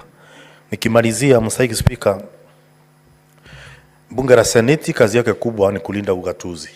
Na ndiyo maana tuko hapa. Na kulinda ugatuzi ni kuhakikisha ya kwamba fedha ambazo zinakusundiwa kwenda katika gatuzi zetu inaenda ipasavyo. Tushavalia njuga swala hili, tukaketi na tukapitisha. Na kwa hivyo mimi ningeomba ya kwamba pesa iende mashinani venye tulikuwa tumehashilia na venye tulikuwa tumesema. Kwa hivyo Mstahiki Speaker, mimi napinga kupunguzwa kwa fedha ambazo zinaenda katika gatuzi zetu, na ninaunga mkono ripoti iliyoletwa mbele yetu na kamati ya fedha ya Seneti kusema ya kwamba fedha zinaoenda katika gatuzi zetu zimbaki bilioni 400 wala sio bilioni 380. Hii pesa inapofika kwa counties, ningeuliza pia mangavana waanjibike, kwa sababu kama kuna watu wastaarabu ni maseneta. Maseneta sisi ndio tunapitishanga pesa na kutetea county pesa ambayo sisi hatuhusiki katika venye zinatumika. Na ile heshima tunaweza fanywa na gatuzi zetu ni ya kuhakikisha kwamba wanatumia pesa tunazopitisha, tunazopigania kwa njia ambayo inafaa kufikia Wanjiku. Unajua kikwetu kuna kitu tunasema kwamba katika kuna yule mwenye kukamua na kuna yule mwenye utoa komba mwiko katika maziwa watoto waweze kukunywa. Kazi yetu seneta tushakamua. Wale ambao wako mashinani mangavana na wakilishi wandi sasa ni kutoa komba mwiko wa maziwa ili wakazi waweze kujivunia matunda ya ugatuzi na waweze kupata huduma wanaopaswa kupata katika county. Kwa hiyo mengi na machache nasema asante Speaker, naunga mkono ripoti ya kamati ya fedha. Senator Madzayo Stewart.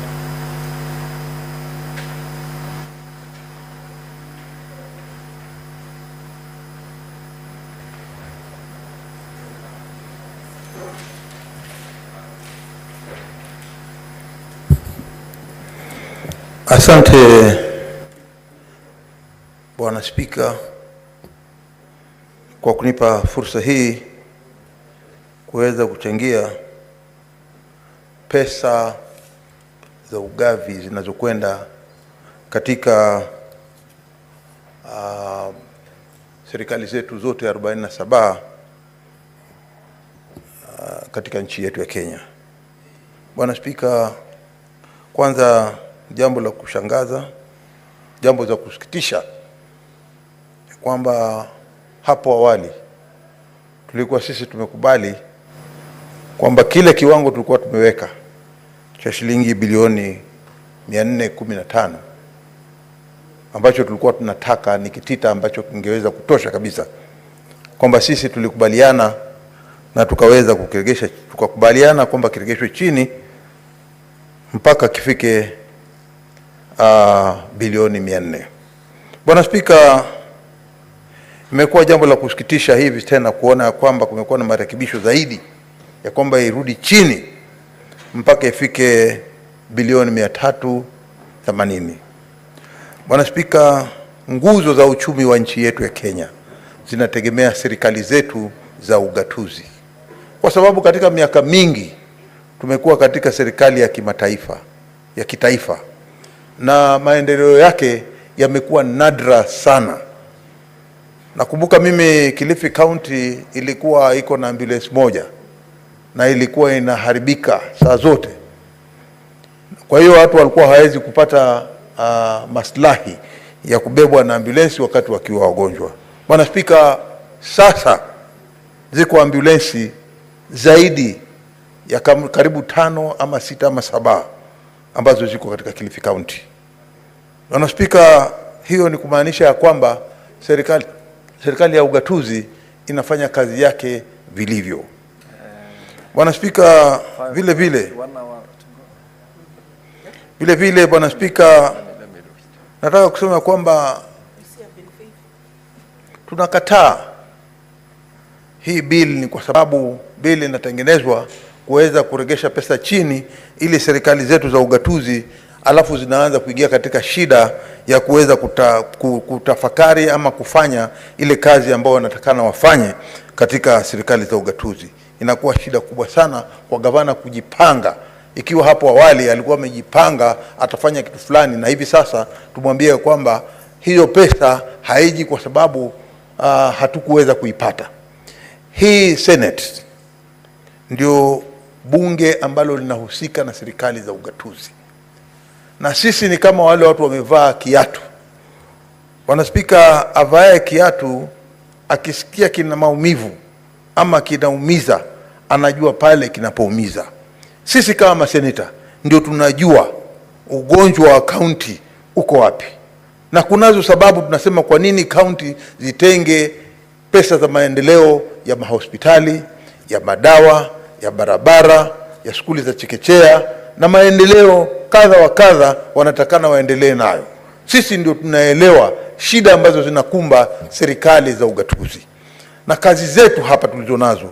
Bwana Spika, ikiwa nitakupatia taarifa Bwana Spika, niruhusu niseme kwamba kipengele cha 96 sheria ya kwanza inasema seneta kazi yake kubwa itakuwa kuwakilisha county na pia kuleta mahitaji ya county, ya serikali ama ya ugatuzi, na kulinda maslahi ya serikali za ugatuzi.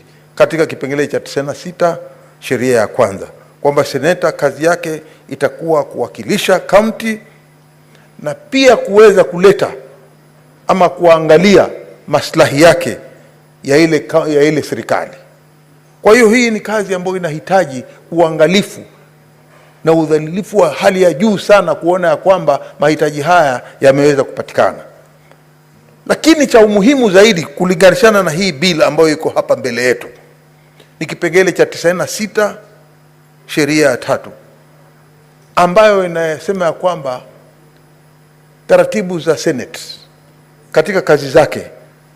Hii sheria hii inasema itakuwa senator itaweza kujadili na itaweza kusaidia kuona ya kwamba imeongeza zile pesa ambazo zinatakikana kutoka kwa kitita kile cha hazina ya serikali na kinachopelekewa katika serikali zetu za ugatuzi, kuona ya kwamba pesa ambazo zinagawanywa, pesa ambazo ni haki ya county, kila county pate haki yake, pesa hizo zimetimia. Bwana Spika, hivi leo ikiwa tunaambiwa tuweze kupunguza pesa hizi mpaka zifike bilioni 380. Bwana Spika, mimi nimekuwa ndani ya hili bunge tokea lianze, na nasema kama taratibu seneta ambaye anajua historia ya hii Senate. Hawa maseneta unaoona hapa, kitu cha kwanza ukitaka waende nyumbani wote ni kuweza kupinga kuongezwa kwa pesa zitakazokwenda katika serikali za mashinani. Bwana Spika, na hili ni onyo kubwa sana, kwa sababu ukiangalia wote huweza kupoteza hizo nafasi kwa sababu ya kitu kimoja tu, umekosa kupeleka pesa nyumbani. Na hivi sasa kila seneta hapa ana jukumu lake la kuweza kuchukua nafasi hiyo, kuonekana ya kwamba yeye amefanya bidii ndani ya hili bunge la Senate na amepeleka hizo pesa nyumbani. Na jambo la kusikitisha ni kwamba ikiwa hii bill itapitishwa vile iko, na tunatuma hawa wenzetu ambao watatuwakilisha pale katika majadiliano haya, kuona ya kwamba wamesita, wameweka miguu yao kisawasawa, wamesimama kidete na wasikubali hizi pesa ziweze kupunguzwa. Kwa sababu hizi pesa zikipunguzwa, hatari ni watu hapa waliochaguliwa kama maseneta wana swala la kujibu kule wanakotoka katika serikali za ugatuzi. Bwana Spika, nataka kumalizia tu nikisema kwamba shida za serikali za ugatuzi ni nyingi sana. Hivi sasa tunaona ya kwamba hata mishahara katika serikali za ugatuzi hazijalipa. Na watu kule pia wafanyikazi wana haja ya kulipa hizi, na kuna mambo mengi ambayo wanatakana kufanya kama wafanyikazi pia. Na hayo yote, majukumu hayo yanafanywa na serikali za ugatuzi. Kulipwa mishahara ni haki ya wafanyikazi. Bwana Spika, utaona hivi sasa wako wengi vijana na wasichana wamewachishwa skuli, ama vijana ni wasichana na wavulana. Wengine hawameshindwa kwenda university kwa sababu baba zao bado hawajalipwa pesa. Na sasa tukiwa sasa hawajalipwa hizo pesa, na pesa tunazopeleka pia ni zile ambazo tulisema wapelekewe, itakuwaje sasa ikiwa hizi pesa zitapunguzwa? Ni kwamba sasa hata kwa familia, kama mtu mmoja alikuwa haendi skuli, basi watu wote wale watoto wengine pia watafata hiyo kauli ya kwamba hakuna pesa katika familia na lazima wao pia wakae nyumbani, wasiende skuli. Kwa hiyo Bwana Spika, jambo ambalo mimi nataka kusisitiza zaidi pia ni kwamba tusiweze kurudi nyuma, tuangalie safari ya kwenda mbele. Na tabia hii ya kuletewa bill na wale wenzetu na kusema kwamba tumepitisha pesa za juu, sisi tumesema tunataka bilioni 400 ziende katika serikali za ugatuzi. Asante Bwana Spika. Na naunga mkono kamati yetu iliyofanya kazi njema, na watakia kila laheri, waweze kusimama kidete na waweze kuzuia pale pale waliposimama. Asante sana Bwana Spika. Thank you, Senator Mutzayo. Senator Mutinda Tabitha.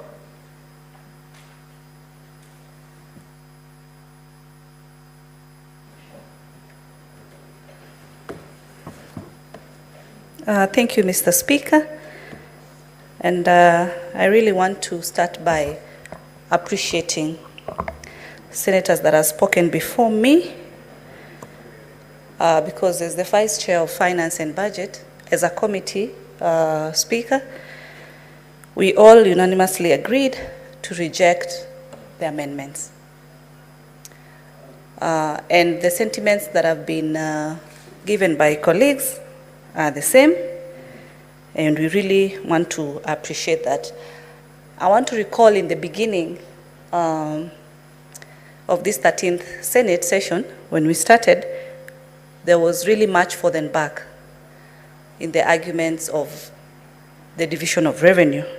But I'm happy today the discussion is an unanimous discussion of being on the same page, of agreeing to retain the equitable share to the counties at 401 billion.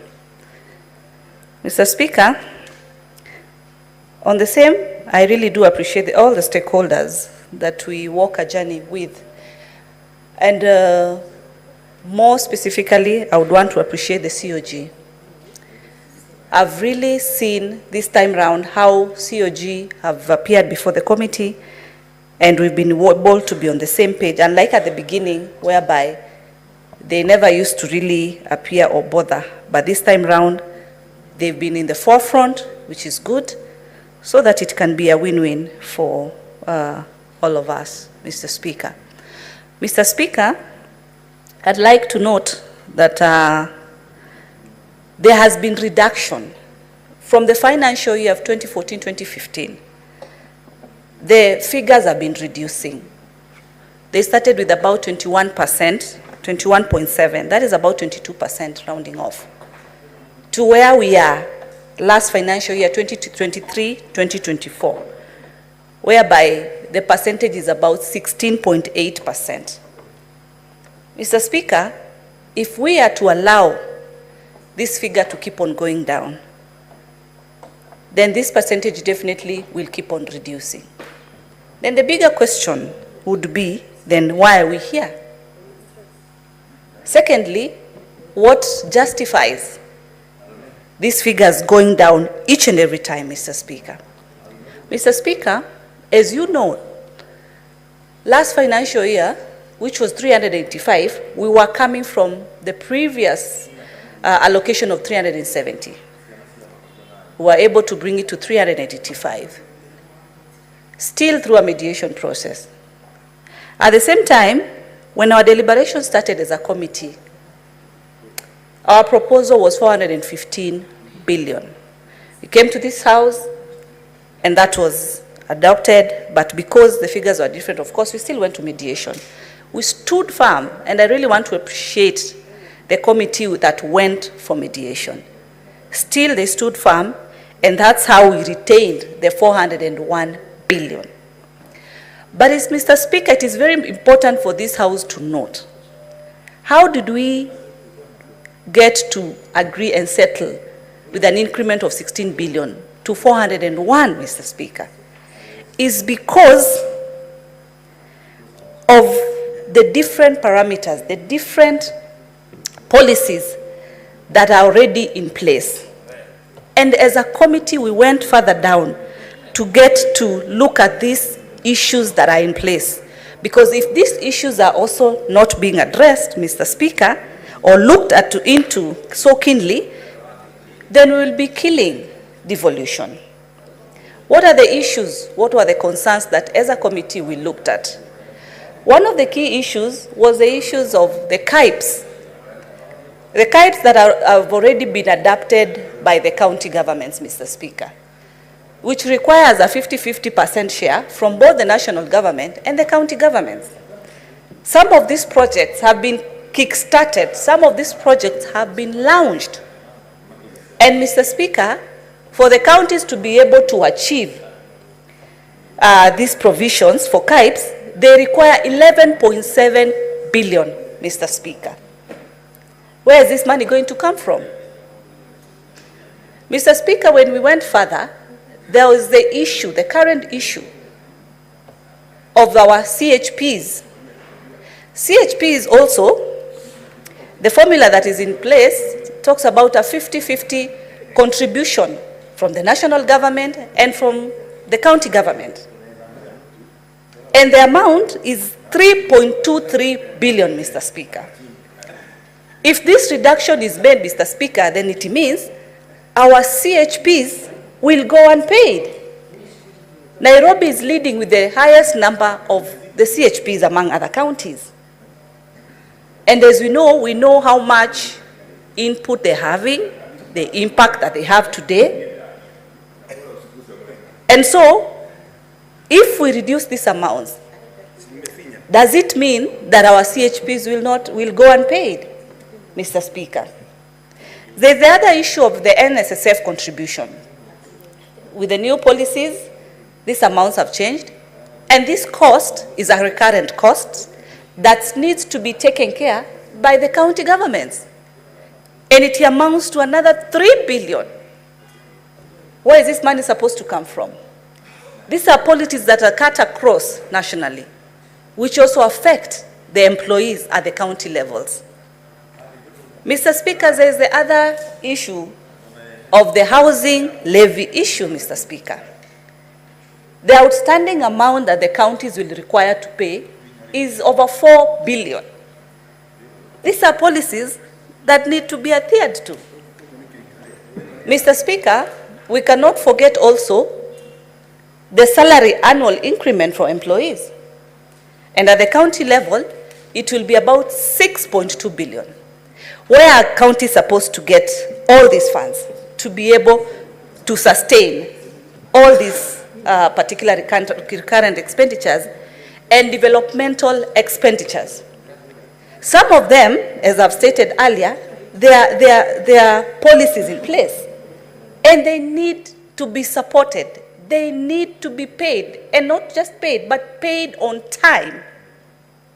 If this is not considered, Mr. Speaker, where does it leave the counties in terms of development and also in terms of the staff, the employees at the county level, Mr. Speaker? Mr. Speaker,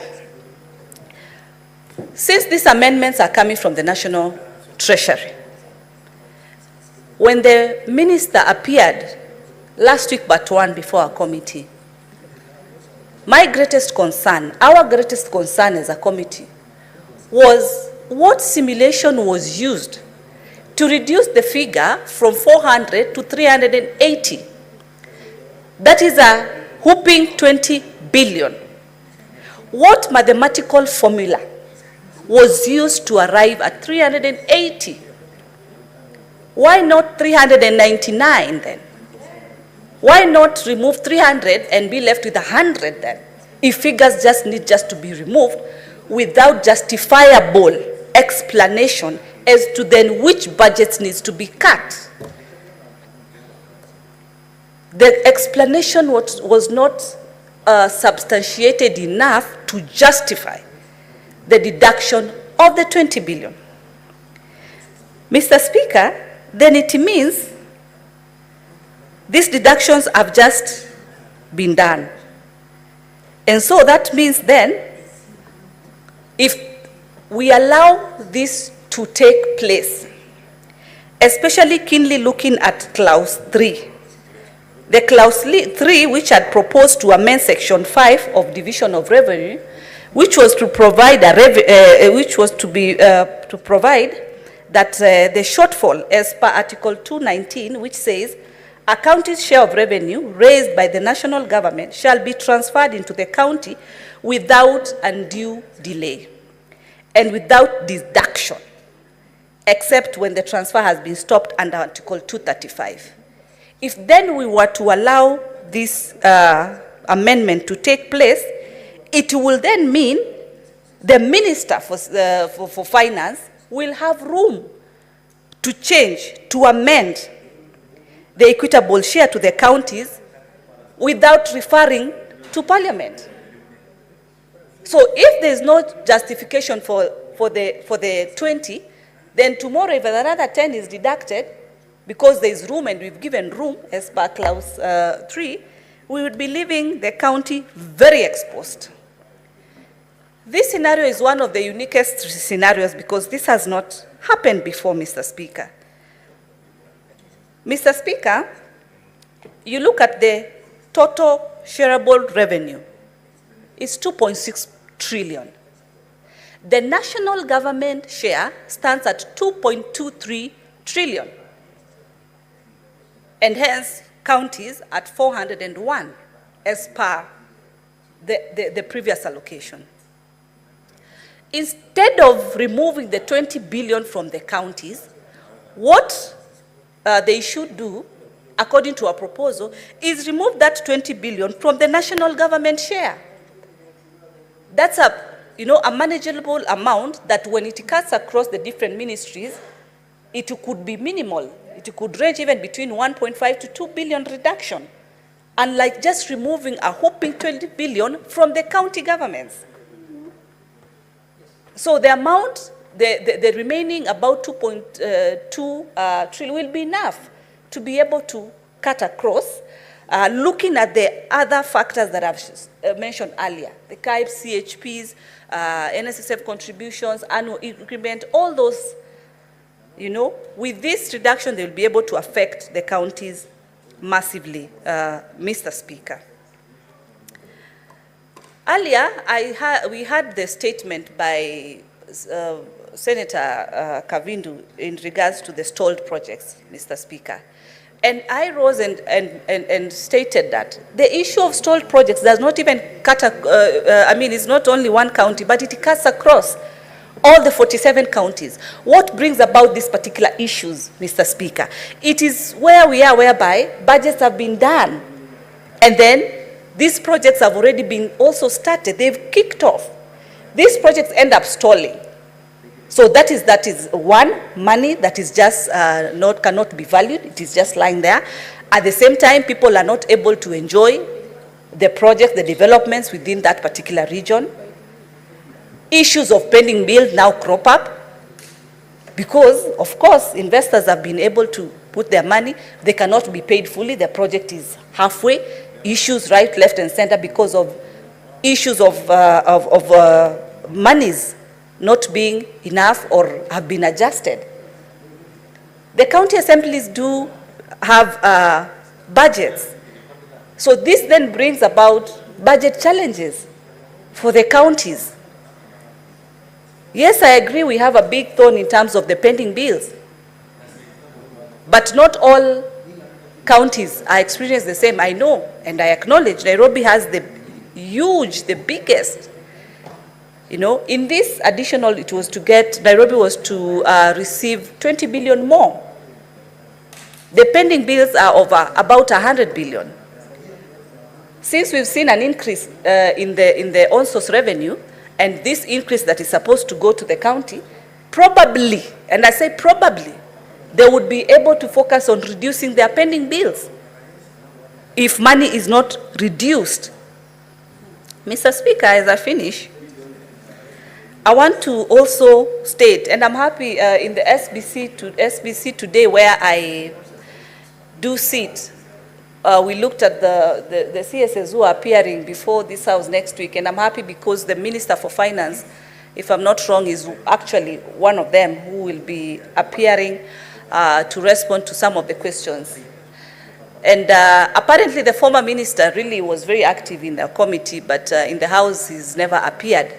And I look forward for the current CS to be able to appear so that most of these issues that we've always raised that are within his ministry, being a new CS, he would be able to understand this Senate and be able to address them. One of those key issues, Mr. Speaker, is the issue of delayed disbursements to the counties. The last time that he appeared, as I've said earlier, we raised the concern of Regulation 134 of the PFM Act, which allows that National Treasury can be able to disburse 50% of the equitable share revenue when we are in the situation we are. DORA, of course, was passed, but right now, amendments we are at the amendment stage. But the law is very clear.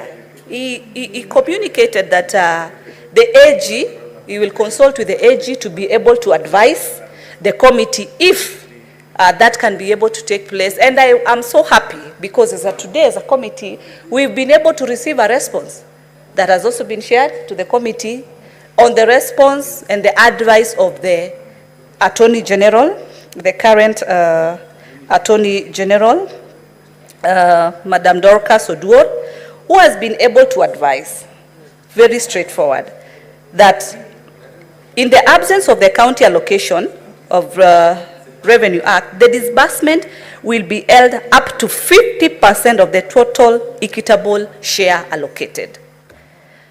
The CS confirmed that I think before end of this month is going to disburse 32 billion to the counties.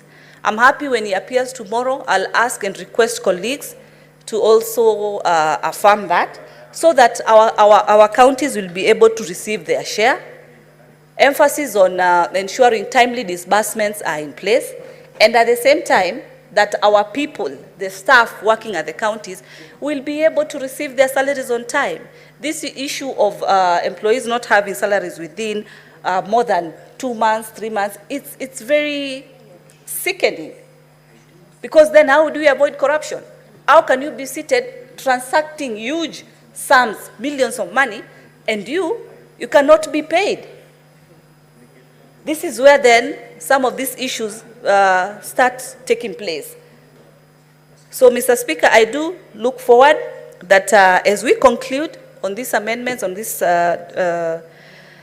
discussion for DORA, the colleagues that will be able to sit in the mediation committee will be able to support the 401 billion, as we've been able to explain in detail. I'm happy the first time when majority was tabling this, he communicated and said, the committees are always best suited because they interact deeper with the bill. They look at the nitty-gritties of the issues. And that is why we rejected those amendments, Mr. Speaker. So we hope that the mediation committee will be able to respect and understand that. Otherwise, then, we will be killing devolution. Thank you, Mr. Speaker. Senator Mwenhaji Mohamed Faki.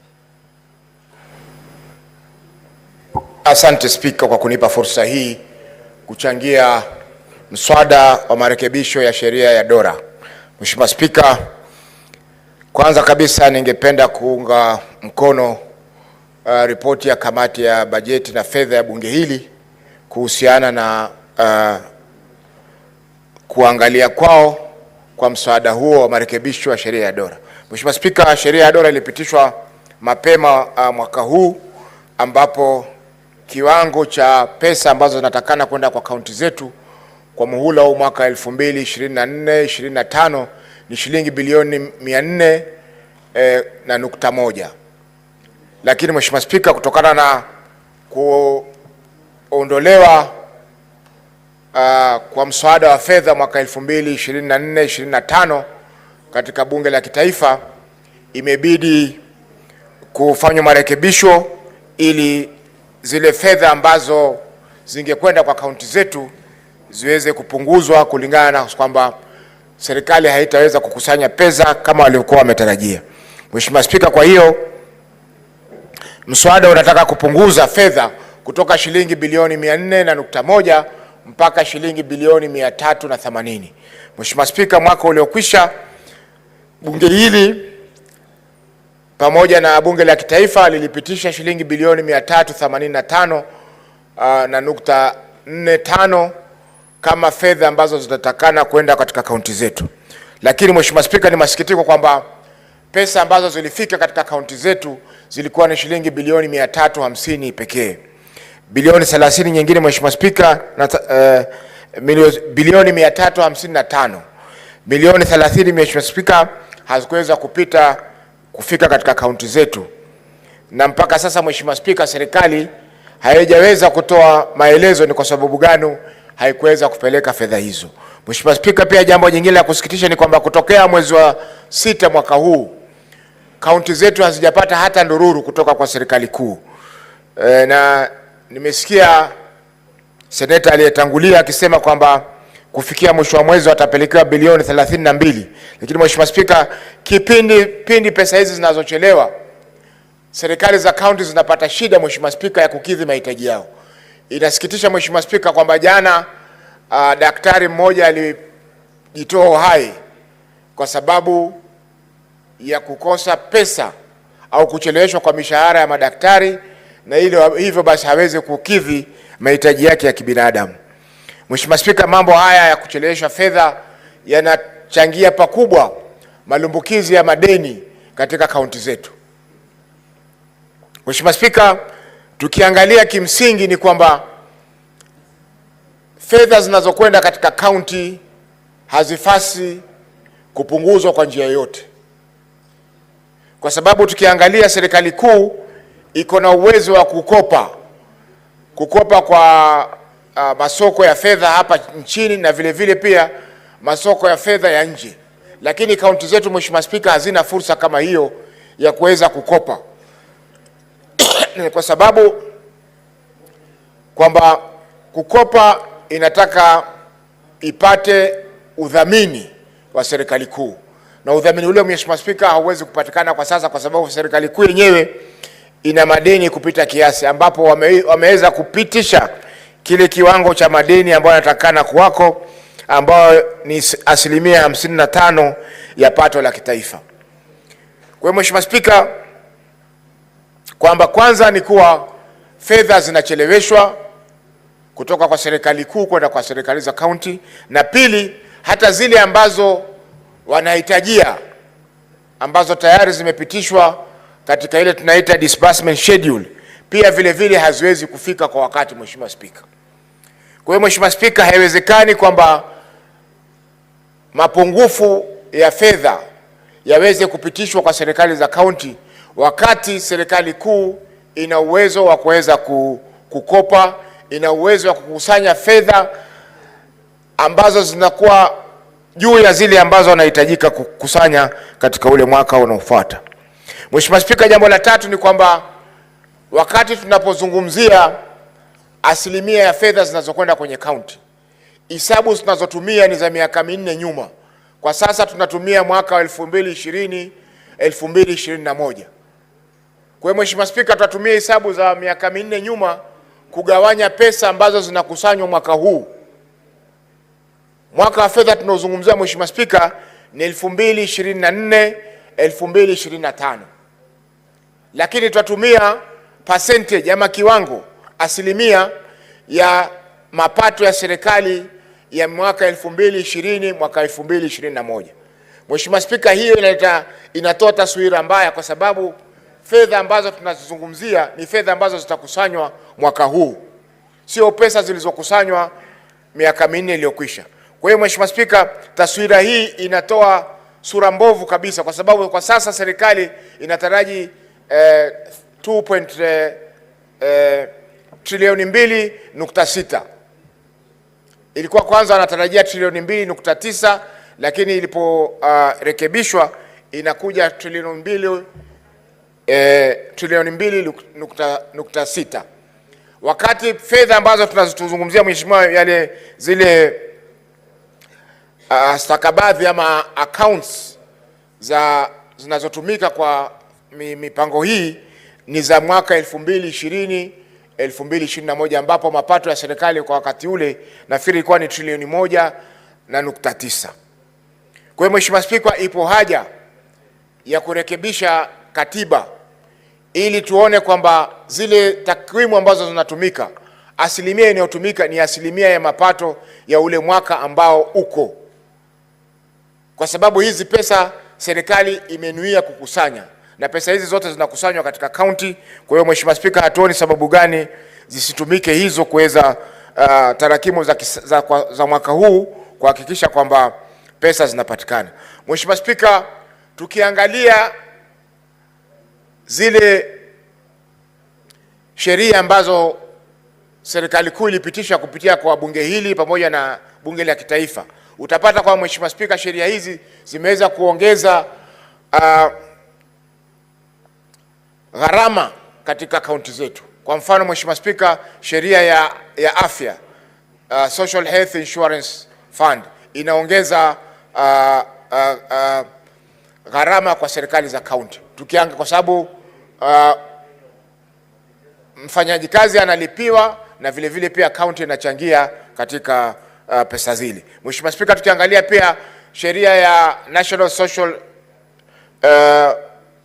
Fund NSSF, vile vile pia inaongeza gharama, kwa sababu tajiri analipa na vile vile pia mfanyaji kazi analipa. Kwa hivyo serikali za kaunti zitabidi ziingie mifukoni zaidi ili kuhakikisha kwamba wanalipia zile tofauti ambazo zinatakana kulipwa kwa wafanyaji kazi wao. Mheshimiwa Spika, tukiangalia masuala ya wafanyaji kazi wa afya ya umma, community health workers, hili ni jambo ambalo serikali imetilia mkazo ili kaunti zetu ziajiri watu hawa ili waweze kuhakikisha kwamba wanapata ajira na kuweza kusimamia hii sheria mpya ya afya.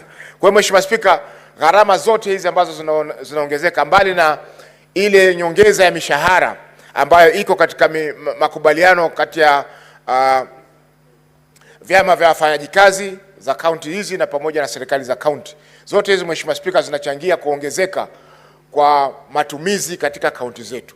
Mheshimiwa Spika, kwa hivyo hatuwezi kwenda na mfumo kwamba hizi pesa zipunguzwe, kwa sababu zikipunguzwa ina maana kwamba mambo mengi ambayo yamepangwa kufanyika katika kaunti zetu, Mheshimiwa Spika, hayataweza kufanyika. Tukiangalia Mheshimiwa Spika, kwa sasa kaunti nyingi zinatumia asilimia kubwa ya fedha zake kwa mambo ya matumizi ambayo sio ya maendeleo, yani recurrent expenditure. Mheshimiwa Spika, inatumia karibu asilimia 50 ya mapato ya kaunti zetu.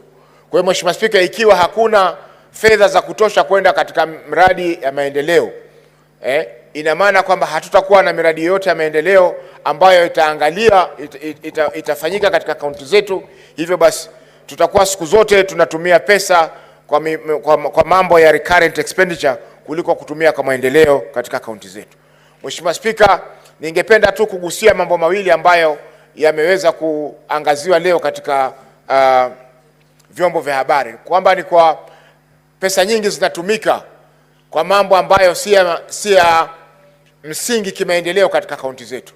Tumeambiwa kwamba kwa mfano Kakamega, chai na maandazi na mambo mengine ambayo si ya muhimu yametumia karibu milioni 522. Tukiangalia Nakuru milioni 400, Mheshimiwa Spika. Tukiangalia Bungoma milioni 400 vile vile, Mheshimiwa Spika. Japokuwa ya Mombasa sikuiona, labda sisi hatutumii mahamri sana.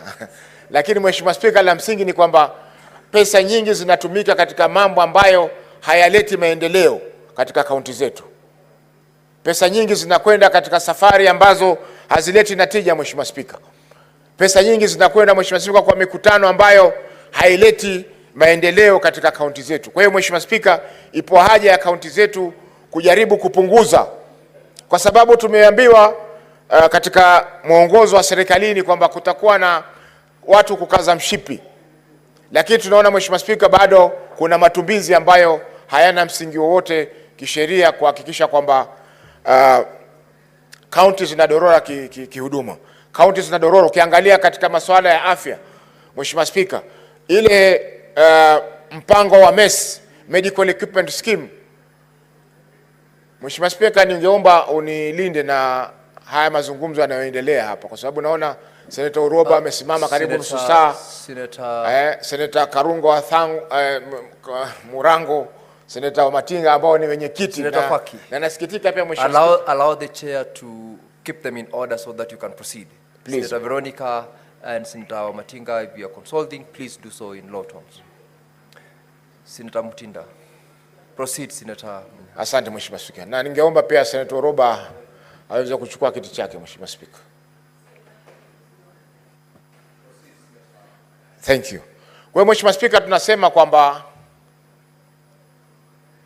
tukiangalia yale mambo ya msingi ambayo kaunti zetu yatakana kufanya, kwa sasa yamewekwa nyuma, wanafanya ambayo si ya msingi. Kwa mfano utapata katika kaunti nyingi, Mheshimiwa Spika, hospitali ama zahanati hazina madawa. Madaktari wanachelewa kulipwa mishahara yao, Mheshimiwa Spika.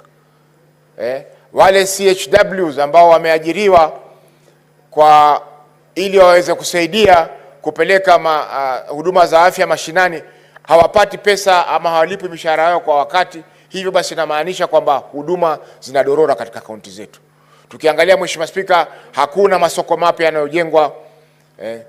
Tukiangalia ECD hazijengwi, Mheshimiwa Spika. Kwa hivyo haya yote ni kuonesha kwamba ugatuzi, Mheshimiwa Spika, unapungua kasi, sio vile ulivyokuwa unatarajiwa kukua kama ulivyoanza kukua kutoka mwaka 2013 mpaka 2022. Kwa hiyo Mheshimiwa Spika, tunasema kwamba kupunguza hizi fedha ambazo zitatarajiwa kuja kwa kaunti zetu zitachangia pakubwa, Mheshimiwa Spika, kudorora zaidi kwa huduma katika kaunti zile. Mheshimiwa Spika, tumezungumzia masuala ya Medical Equipment Scheme MES ambao ulikuwa ni mradi mzuri, lakini vile vifaa vyote ambavyo vilinunuliwa, Mheshimiwa Spika, vinakaribia kufikia ukingoni.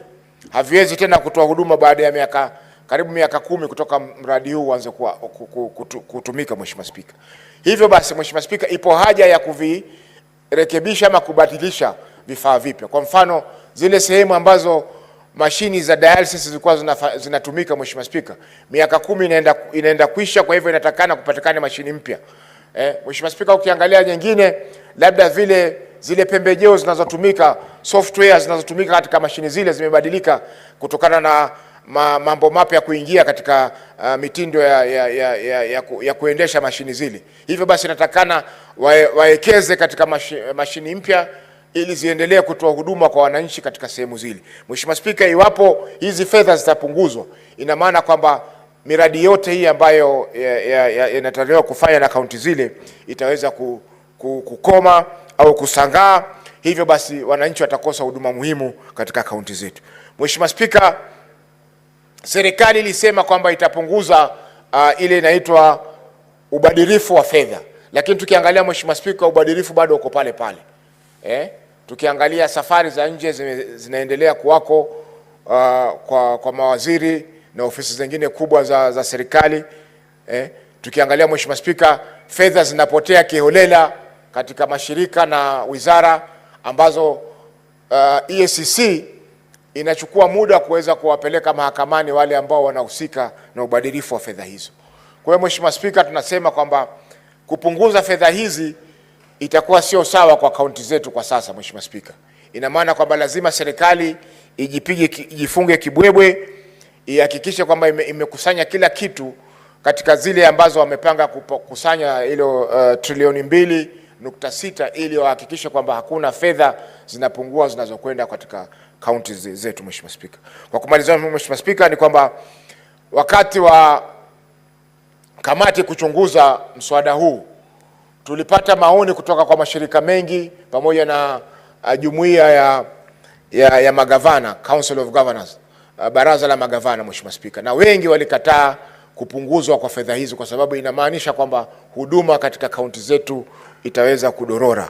Kwa hiyo Mheshimiwa Spika, mimi napinga mswada huu wa kuweza kurekebisha dora. Vile vile wamesema kwamba wangependa kuwa bunge liwe na fursa ya kuweza kubadilisha dora. Mheshimiwa Spika, hiyo hatukatai kwamba bunge lina fursa ya kubadilisha sheria katika zile sheria ambazo zinapitishwa na bunge hili pamoja na bunge la kitaifa. Lakini Mheshimiwa Spika, iwapo kaunti zetu zishafanya mipango yao ya mwaka, bajeti zishasomwa na vile vile pia zishaweza kupitishwa katika kaunti zile, Mheshimiwa Spika, itakuwa si vizuri katikati ya mwaka Mheshimiwa Spika unakuja mswada wa kubadilisha ama kupunguza fedha zinazokwenda katika kaunti zetu. Iwapo kuna marekebisho yote Mheshimiwa Spika, marekebisho yafanywe kabla ya dora kupitishwa katika bunge hili pamoja na sheria ya kara. Kwa hiyo Mheshimiwa Spika, napinga mswada huu. Asante. Thank you, Senator Mohamed Faki. Senator Wahome Wamatinga. Thank you very much, Mr. Speaker, sir, for giving me this opportunity to also weigh in and contribute to these recommendations by the Finance Committee. Indeed, Mr. Speaker, sir, we as the Senate, we have the law responsibility and the obligation to the voters to ensure that we do not only protect devolution, but also to ensure that we promote devolution. The only way, Mr. Speaker, that we are able to do that is ensuring that the counties get the allocation and get that timely, and also, Mr. Speaker, that all the functions that are devolved are not only unbundled, but the functions are followed by the budget. Mr. Speaker, sir, indeed the recommendation by the Finance Committee that we reject the reduction of the money that's being allocated to the county is not only welcome, but it is also equally a very important step, because we as the senators, while we are trying to ensure that devolution succeeds, we must also ensure that money is allocated to the counties, disbursed to the counties in the same manner it is in the national government. However, Mr. Speaker, sir, as has been said by my colleagues, it is indeed very sad that most counties are still suffering from burdens of huge burdens of pending bills. Mr. Speaker, sir, this has come as a result of many counties overstating, overestimating their own source revenue, because the governors want to look like they're performing well, whereas they know well that they're not going to hit the target. Mr. Speaker, sir, as we fight and engage the national government to increase the allocation to the county government, we must equally ensure that we also push the governors so that the transparency, accountability, and the governance issues that goes with it are also taken into consideration.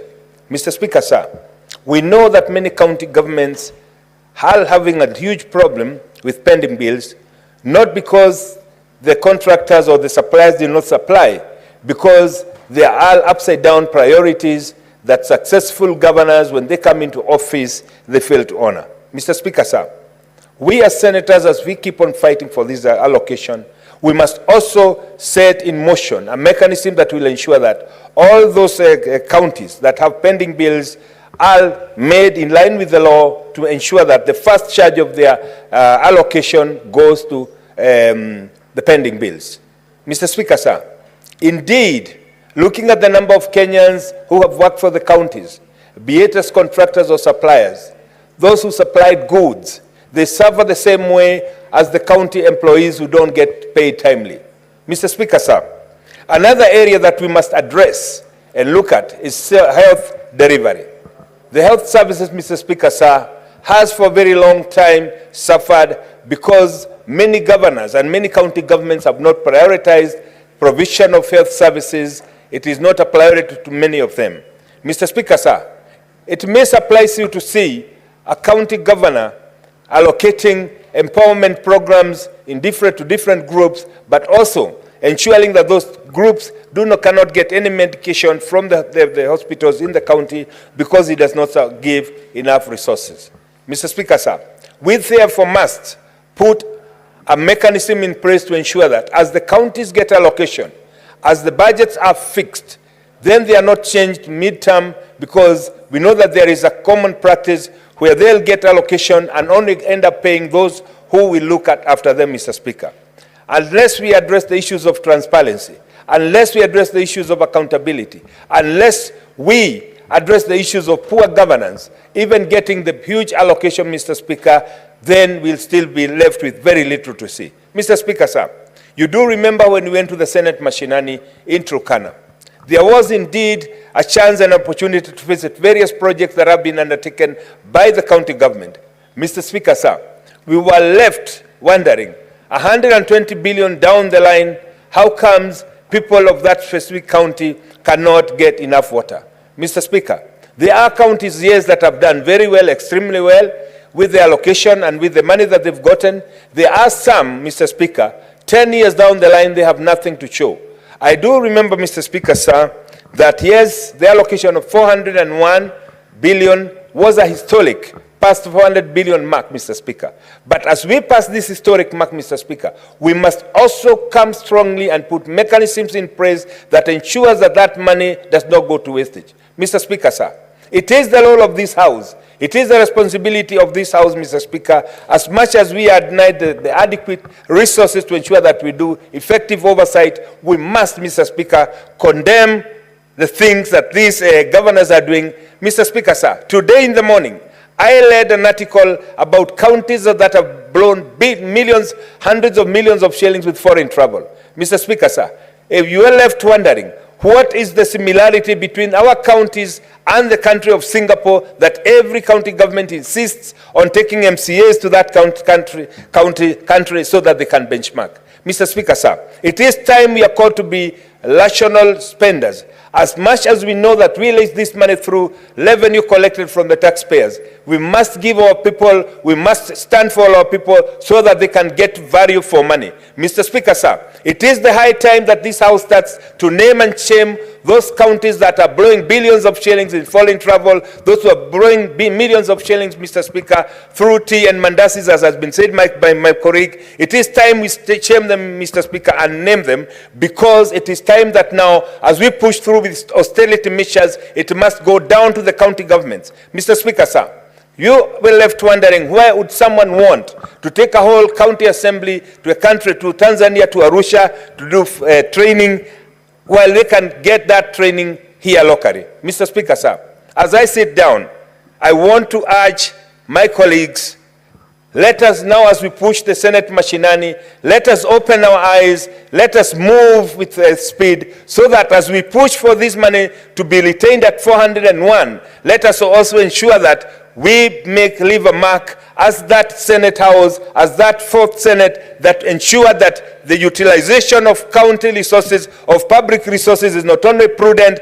but it is done in a way that it will be effective, and especially in the health sector, in the other sectors like agriculture that are involved, so that we can leave and mark a huge footprint in this country. Mr. Speaker, sir, I want to commend the Finance Committee for a job well done. I want to tell them, yes, it is time that we stand and say this country must stand for what is right. But as we do that, Mr. Speaker, sir, it must go alongside of the senators' intervention, that they must they must put their best foot forward and say, we protect devolution as much as we protect the implementation and utilization of the resources that are allocated to the county government. Mr. Speaker, sir, I recommend I recommend and I support the amendments as proposed by the Finance Committee. Thank you, Mr. Speaker, sir.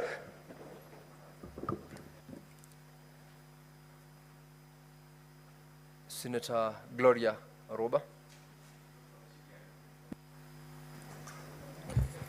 Thank you, Speaker. I rise to add my voice on the Division of Revenue Amendment Bill from the National Assembly. Speaker, I have read and seen the numbers, Mr. Speaker, and I am of the opinion that we are living in different times, Mr. Speaker. We are living in times where we should have transparency and proper oversight. We are also living in times where we are supposed to live within our means, Mr. Speaker. And I know that this is the first time that we have gone down in terms of allocation, Mr. Speaker, and maybe that is the pushback that you are seeing from the Senate, which is supposed to protect devolution and fight for counties to get enough resources. Mr. Speaker, however, I feel that we must start accounting for all the monies that we sent down to the counties, Mr. Speaker. We are in several committees where we engage with the county assemblies, where we engage with the county governors, and we can see a lot of wastage, and we can see a lot of resources that are being used for things that do not matter, or for projects that are not really impactful, Mr. Speaker. And I want to agree with the National Assembly that indeed it is time that we live within our means, and if that means that we have a budget cut all the way to the county assemblies. I believe that earlier this afternoon we even had Senator Sifuna talking about that if all institutions have to cut the budget so that we can live within our means, and that does not mean that the county governments should not be subjected to this, Mr. Speaker. Mr. Speaker, I understand that my role at the Senate is to support devolution and to ensure that county governments have enough resources, but I also understand that that comes with a responsibility, Mr. Speaker. We are always talking about the own source revenue that we should be pushing our county governments to be able to, come up with. And Mr. Speaker, there are so many county governments that up to date are 95% dependent on this allocation, Mr. Speaker. Yet they have a lot of economic activities in the ground which they cannot show in terms of on-source revenue. Mr. Speaker, we also want to get to a point where we are encouraging the CEOs of these counties, that is the governors, to go out and seek private public partnerships, to go out and fundraise for the different projects and activities that they have on the counties, such that we can become self-reliant from the national government to the county governments, Mr. Speaker. Therefore, I want to concur with the National Assembly for the figures that they have put, Mr. Speaker, because this is not just any other time when we are talking about the division of revenue. This is 2024. We have seen what has been happening. We have seen the call for austerity measures to be placed everywhere, Mr. Speaker. And I do believe that the county governments should not be, left aside in terms of ensuring that we live within our means, Mr. Speaker. Therefore, I want to support that indeed all of us must take a cut, all institutions in government, whether the devolved governments, as the county governments or the national government. And so therefore, I think that I do not want to support the the committee's report where we are saying that we have to push for more resources. I stand to support the National Assembly in terms of the recommendations that they have put to cut on the resources until we are able to get the proper oversight, the proper allocations of what this money is doing, and also to encourage that these county governments are able to push their own source revenue and go out and also fundraise for their projects, Mr. Speaker. I therefore do not support the committee report. Thank you, Mr. Speaker.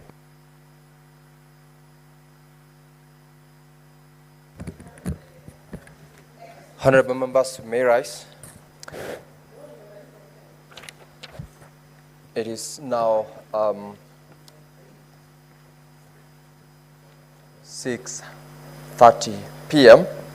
Time to adjourn the Senate. The Senate therefore stands adjourned until tomorrow, Wednesday, 25th of September, 2024 at 9:30 a.m.